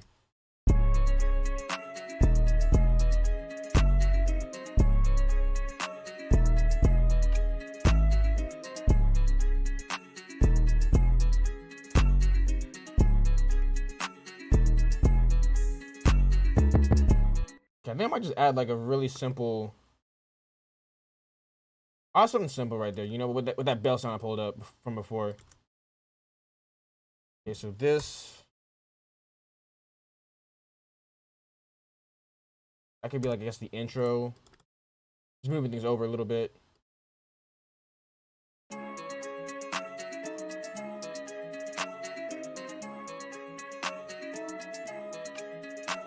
Yeah, so I think I'm done adding like different drum sounds too, actually. So I'll just go ahead and take the drums out of the machine.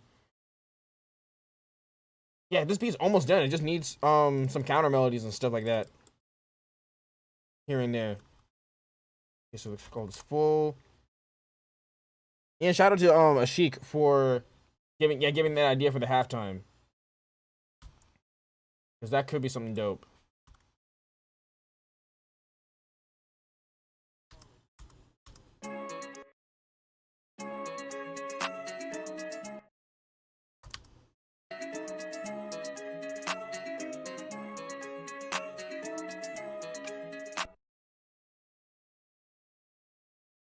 Yeah, so let me know if you have any suggestions as well, with what to add for the counter melodies. Doesn't need a lot. Just needs maybe like one or two different things for the verse, just to make things not as repetitive.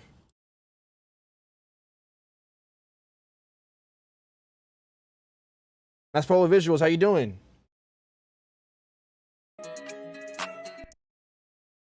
So so when you just exported, how did you get a separation of all elements? Okay, so yeah, so what I just did, let me just drag this over to a place where I won't affect this. So basically what I did was, I do all of my drums in Machine. That's just how I like to do, that's just how I personally like to use my drums. Instead of using Machine as a standalone software plugin, yeah, my bad. Yeah, instead of using Machine as a standalone software, I like using Machine inside of Logic, because I like using a lot of the sounds that are the drum sounds that are inside of Machine, and I just like browsing around with the Machine controller for different sounds. So rather than just going back and forth from Machine and Logic, I just like using Machine as a plugin inside of Logic, actually, and just doing my drums and maybe even my samples in there, and then just dragging out the MIDI files. So basically, all I did to do that was, I was in the make sure I was in the pattern in the Machine plugin that I was using. Click this button right here, and then just drag it to that top track right there. I pre-routed all the tracks. This is just within this this template, actually. So yeah, so then I just drag the MIDI files out like that, and I do it that way instead of using the audio files, because like in certain sections of the beat, if I want to change the pattern a little bit, for me that's just easier. Other people like using the audio files. For the way that I work and for the way things work in my head, I just like working with MIDI files, actually. So yeah, I did it like that. I do have a full video on how I use Machine inside of Logic. So if you want me to drop it in the comment section, I can do that for you as well. Also, there's a or not the comment section, the chat.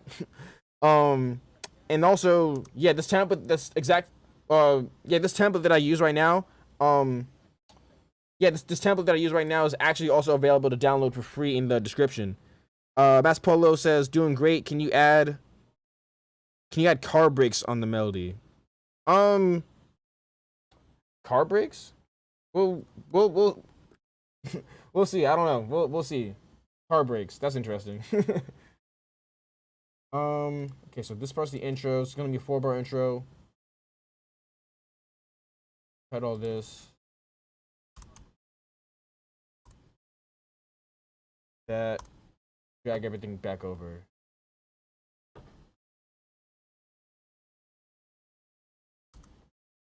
Oh, tape stop. Okay, oh, that's what you meant. Yeah, okay, yeah, I could do something like that. Yeah, if that's what you're talking about.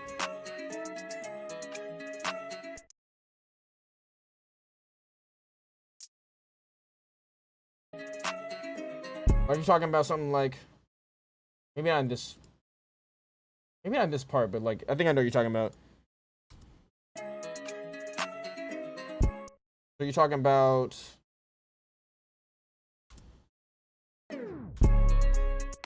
yeah. So you're talking about that type of effect. Yeah, we could do that.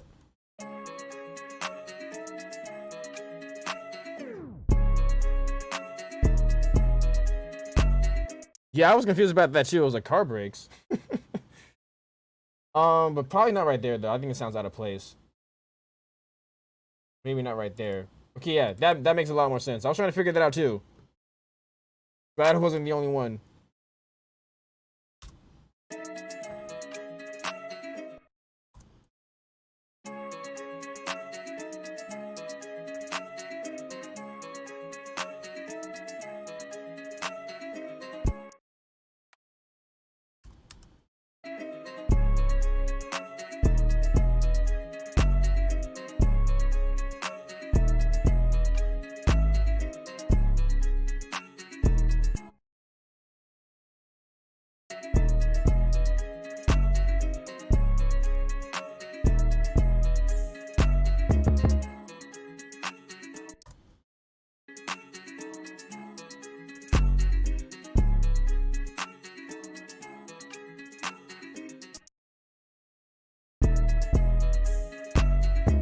Let me go ahead and label this stuff really quick.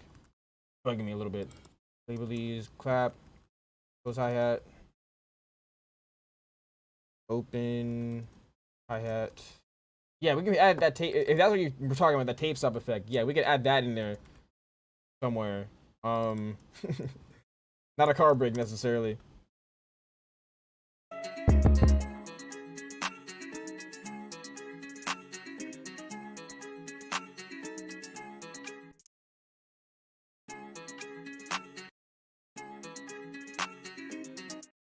You can pull off the effect in a couple ways. I do it with Waves, Abbey Road, Vinyl. Yeah, the way that you can do it in Logic is basically if you have an audio file. I mean, yeah, there are multiple ways to do it. The way I do it, pretty much most, if not all the time, is just I fade on Logic. I use I use the fade tool, so that's hitting T on your keyboard, then hitting A, dragging that fade over there, and then right clicking on it and hit slow down. So then you can get I just also got to make sure it's on the right timing, but here's what that sounds like. And that pretty much that's like the quickest way to do that effect if you're using audio files.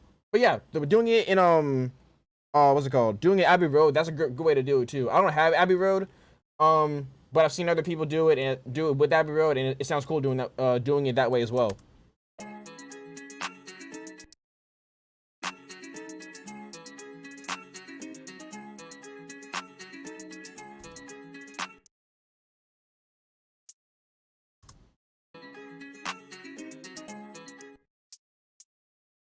I have like a universal audio equivalent of that. So I think you can also do it with one of those plugins. I know pretty sure you can do it with Isotope Vinyl as well. I like doing it off of, oh no, there's another plugin in Logic actually that you can do the same thing. I haven't used this plugin in a while. It's hold up. I want to show you this real quick. If I can find it. Oh my gosh, I haven't used this plugin in a long time. There's also this plugin called Remix Effects, where you can add, like, there are tons of different effects you can add in there, but a tape stop in there, a tape stop is one of the effects it also has. Also that one, it's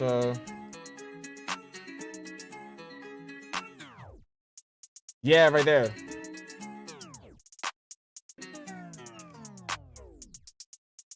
So those are cool if you want like I guess more character to it as well. Oh, I haven't used this plugin in months. I forgot about this plugin.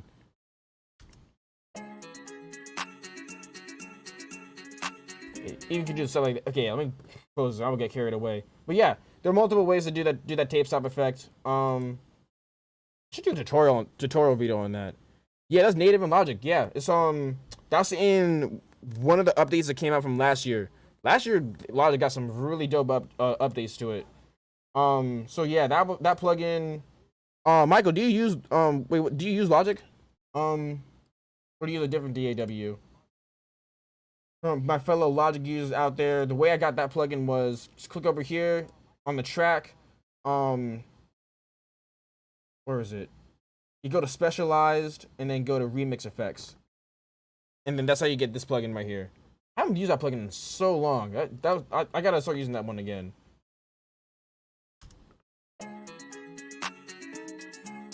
To use log, yeah, okay, awesome, yeah. So that's a plugin that you got in your computer right now. Maybe you should do a mix with one of those plugins. That plugin would be pretty cool. I might. I don't know. I haven't used it in a while, so it might be time to bring it back.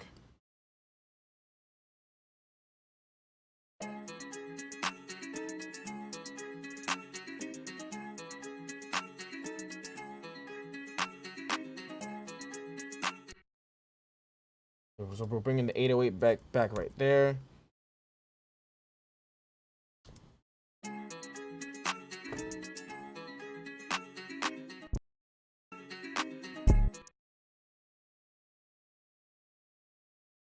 Do a little repeat on the loop.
Okay, so right there, something needs to change. So that could be.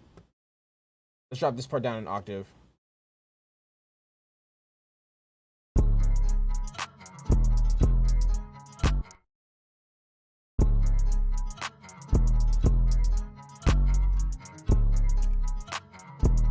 This has been about the time it's been taking me to come up with completed tracks, but like 45 to an hour of work. Yeah, it depends, but it really just depends on the beat. Something like this, where it's pretty minimalistic, using a loop, adding a handful of melodies, simple drums, could take anywhere from like 30 minutes to an hour. If I'm doing something completely from scratch, it could take, if it's like a hip hop track like this, 1 to 2 hours. I also make, every now and then I'll make EDM music just because I also like that style of music. I don't make it like very often, but when I'm making like an EDM track where there's like a bunch of different things going on at once, that could take like 4 or 5 hours. And that's not even including mixing. But yeah, stuff like this is really simple. Maybe like 45 minutes to an hour to make. Maybe another 30 minutes to an hour to mix. Yeah. Yeah, the time that you spend making something doesn't always matter, as long as, you know, the product itself is good and is what the artist is looking for. And honestly, a lot of artists, especially the ones that I happen to work with, a lot of them don't really need super complex things all the time. So it's something like this. You can knock out a lot of these within a short amount of time. Oh, that's dope. You dropped your first EDM track yesterday. That's dope. Yeah, send me the links to it so I can check it out later. I definitely want to check that out and hear how it turned out. You were inspired by Machine. Bet. Awesome. Yeah, send the track over to me sometime, and then I'll be sure to check that out, because that's fire. Let's drag this over.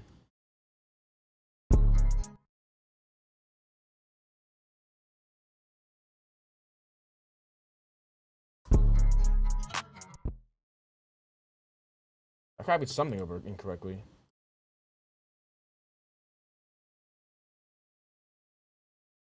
Top that off.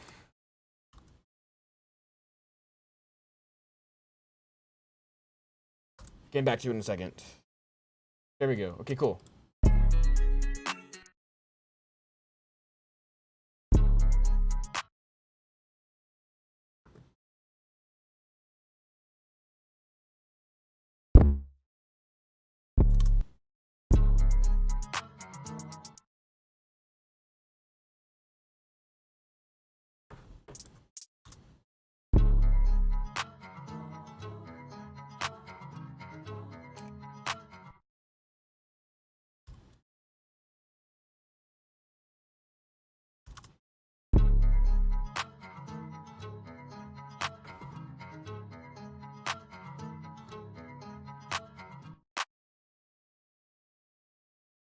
Let's see if the tape stop effect can work over here.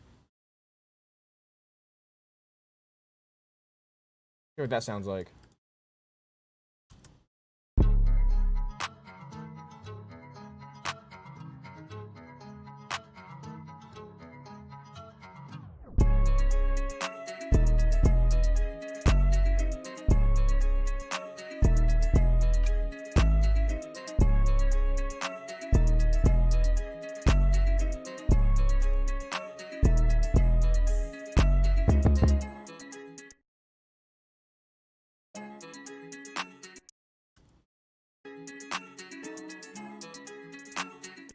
Cool. Okay, on to verse 2.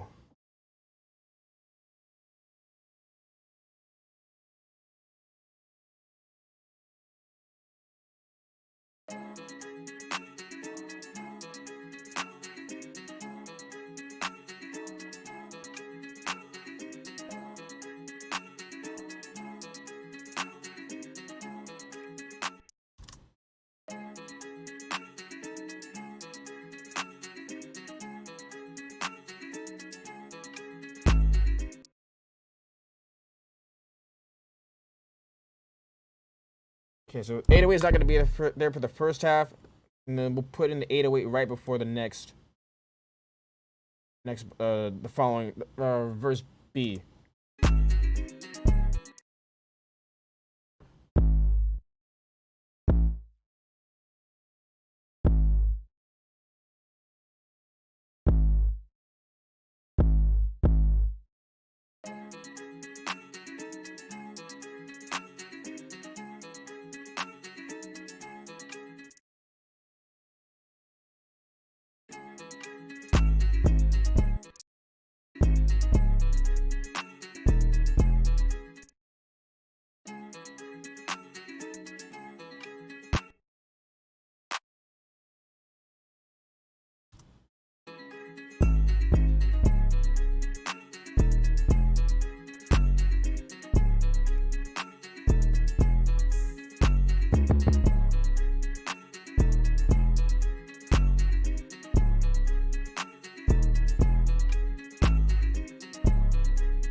Oh, I want to repeat the loop right there again. Let's do, okay, easy. Let's just copy and paste that one over, actually.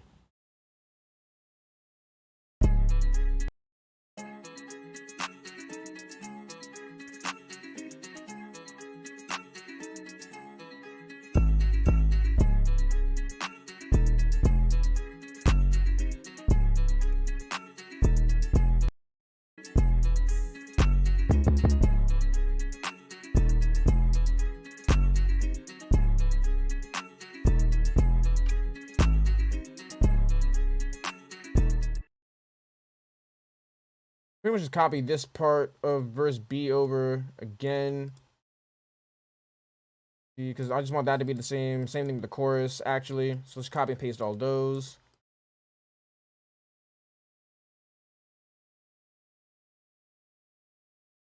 Simple.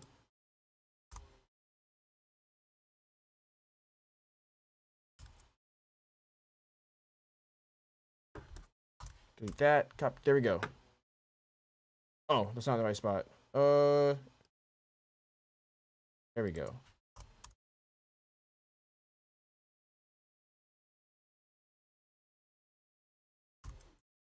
Yeah, Michael, don't forget to send over that track over.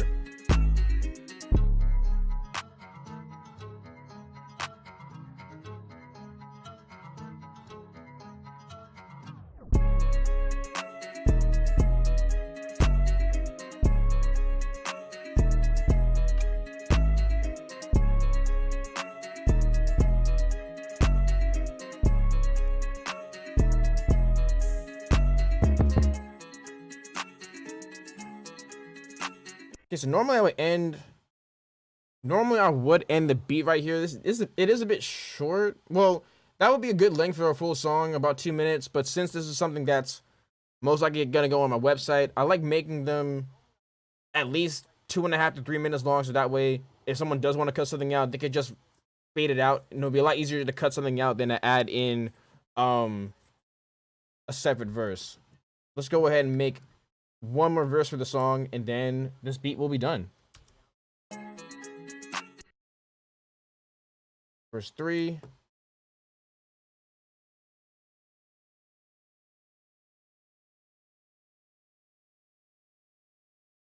Yeah, how many verses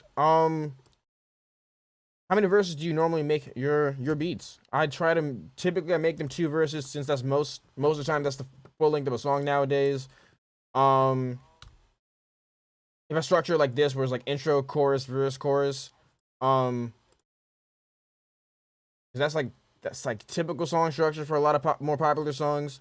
But yeah, of course, there are multiple ways to do all this type of stuff.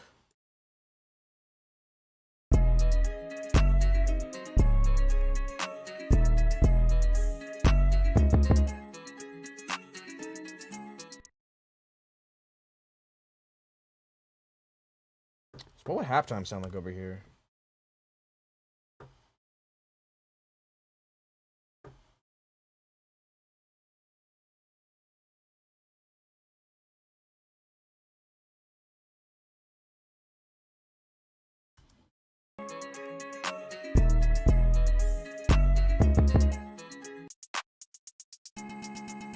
Oh, I had some other effect on it.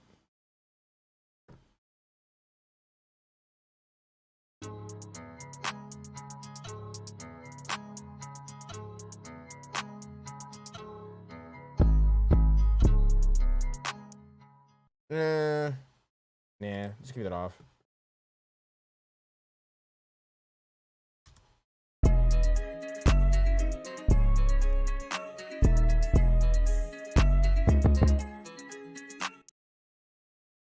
Let's add a different effect altogether. So let's take that off. Let's we're gonna automate something from origin. Turn all that off. Turn all that off. Automate this chorus effect.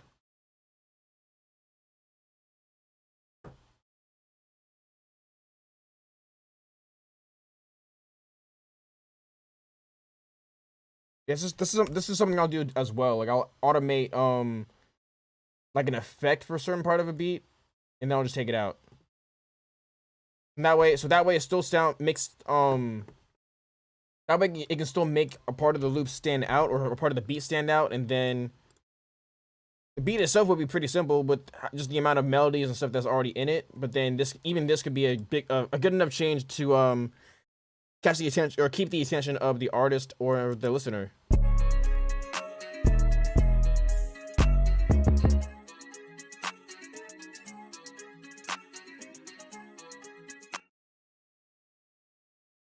Let's turn that down a little bit. It's a little much.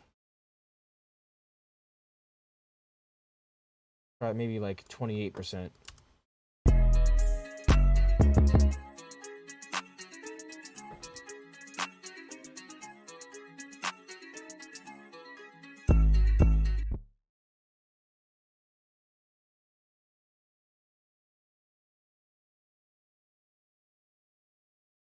Make this part different too. Let's cut out the hi-hat right there completely.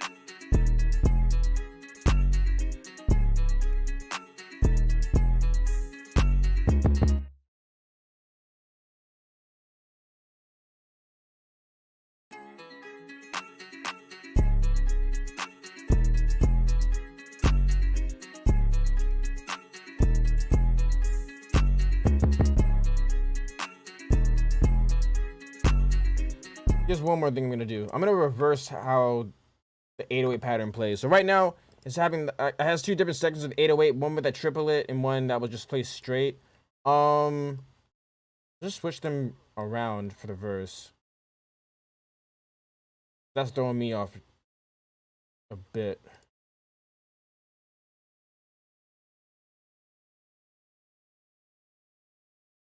Yeah, this is gonna sound a lot better.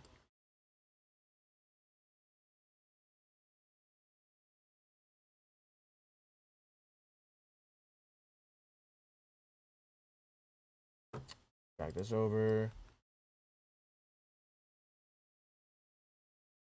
This is how I was hearing it in my head at first, actually, and then I just left it there.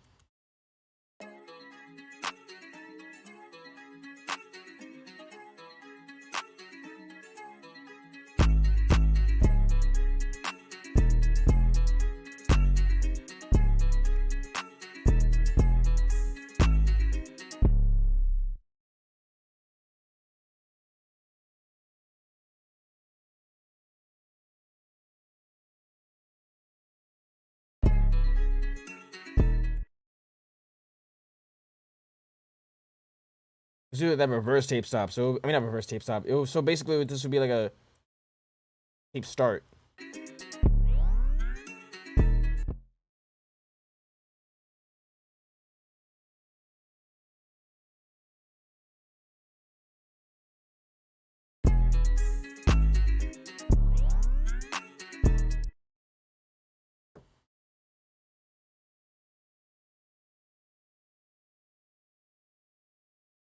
Take out the hi-hat some part.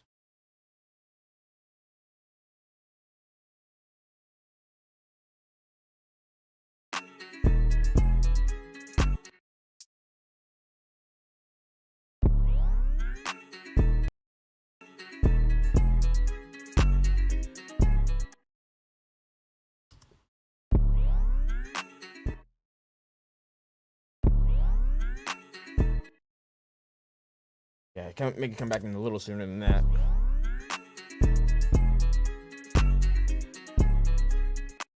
Cool, and then just copy and paste this last little section over here, and then this beat will be done.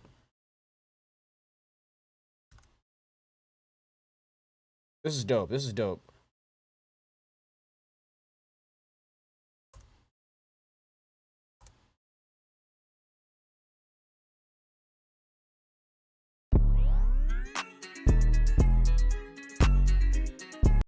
Okay, so we know what that section is going to sound like. Let's go ahead and let's make an outro. So let's tune the loop down an octave and maybe just put that chorus effect back on it from what's it called? From that cymatics plugin.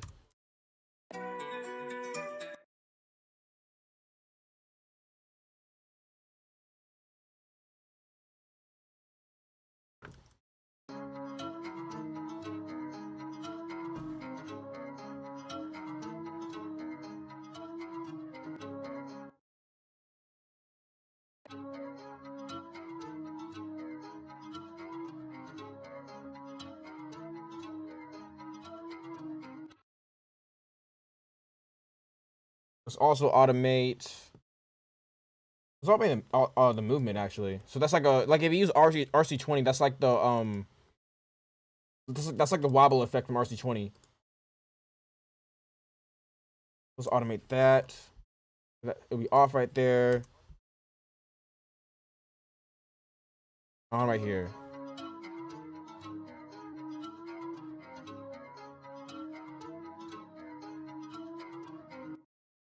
And that's it. That's the whole beat. Lit. Okay, cool. Pretty simple beat. Let's listen to this one time from the top. Let's see if there's anything else that we want to add. And then go on from there. If that's it, if there's nothing else to add, then this will be where we'll wrap up for today.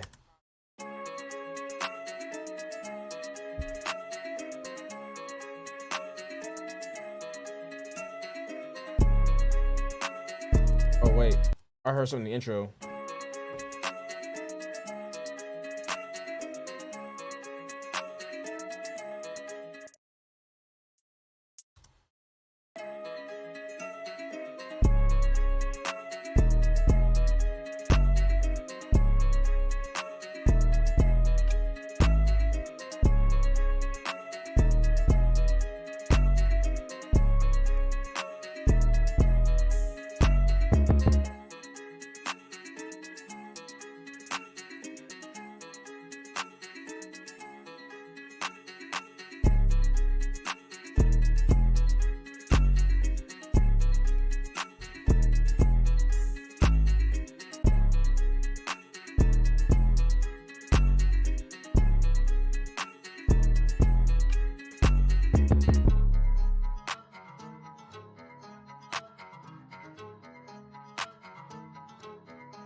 Cool. That's dope. I like how that turned out. Relatively simple beat. Plenty of space for an artist to do their thing, but also some good enough changes in there to keep the artist and the listener interested. So that's dope. Yeah, that's what we will wrap up for today. I really like how this beat turned out. Both of these beats turned out actually. Both of them sound pretty good in my opinion. So there we go. That's where we'll wrap up. Thank you all so much for tuning in. Really appreciate everyone for tuning in, taking some time out of the day to support the stream, and also just come in and spread some good, dope, positive energy amongst our fellow creators, fellow independent artists, and fellow producers. So thank you all so much for tuning in. If you're watching this on YouTube, I greatly appreciate it if you hit the like button on this video and turn on subscribe and turn on notifications so you'll be notified whenever we go live and whenever I upload a regularly scheduled video. And also, if you're watching this on Twitch, I greatly appreciate it if you follow me on there. We go live every Tuesday and Thursday at 12 o'clock p.m. Eastern Standard Time. And yeah, this is dope. Definitely glad to see the community growing and building, seeing faces that are familiar as well as faces seeing newer faces and being able to answer people's questions. Yeah, so this is dope. So really appreciate everyone for coming through. Feel free to message me and if you have any questions about production in general, feel free to message me, contact me through email, social media. And if you have any suggestions for the live stream as well, let me know as well. So this is where we're going to wrap up for today. Once again, thank you everyone for tuning in. My name is El Marquis of El Marquis Productions. God bless.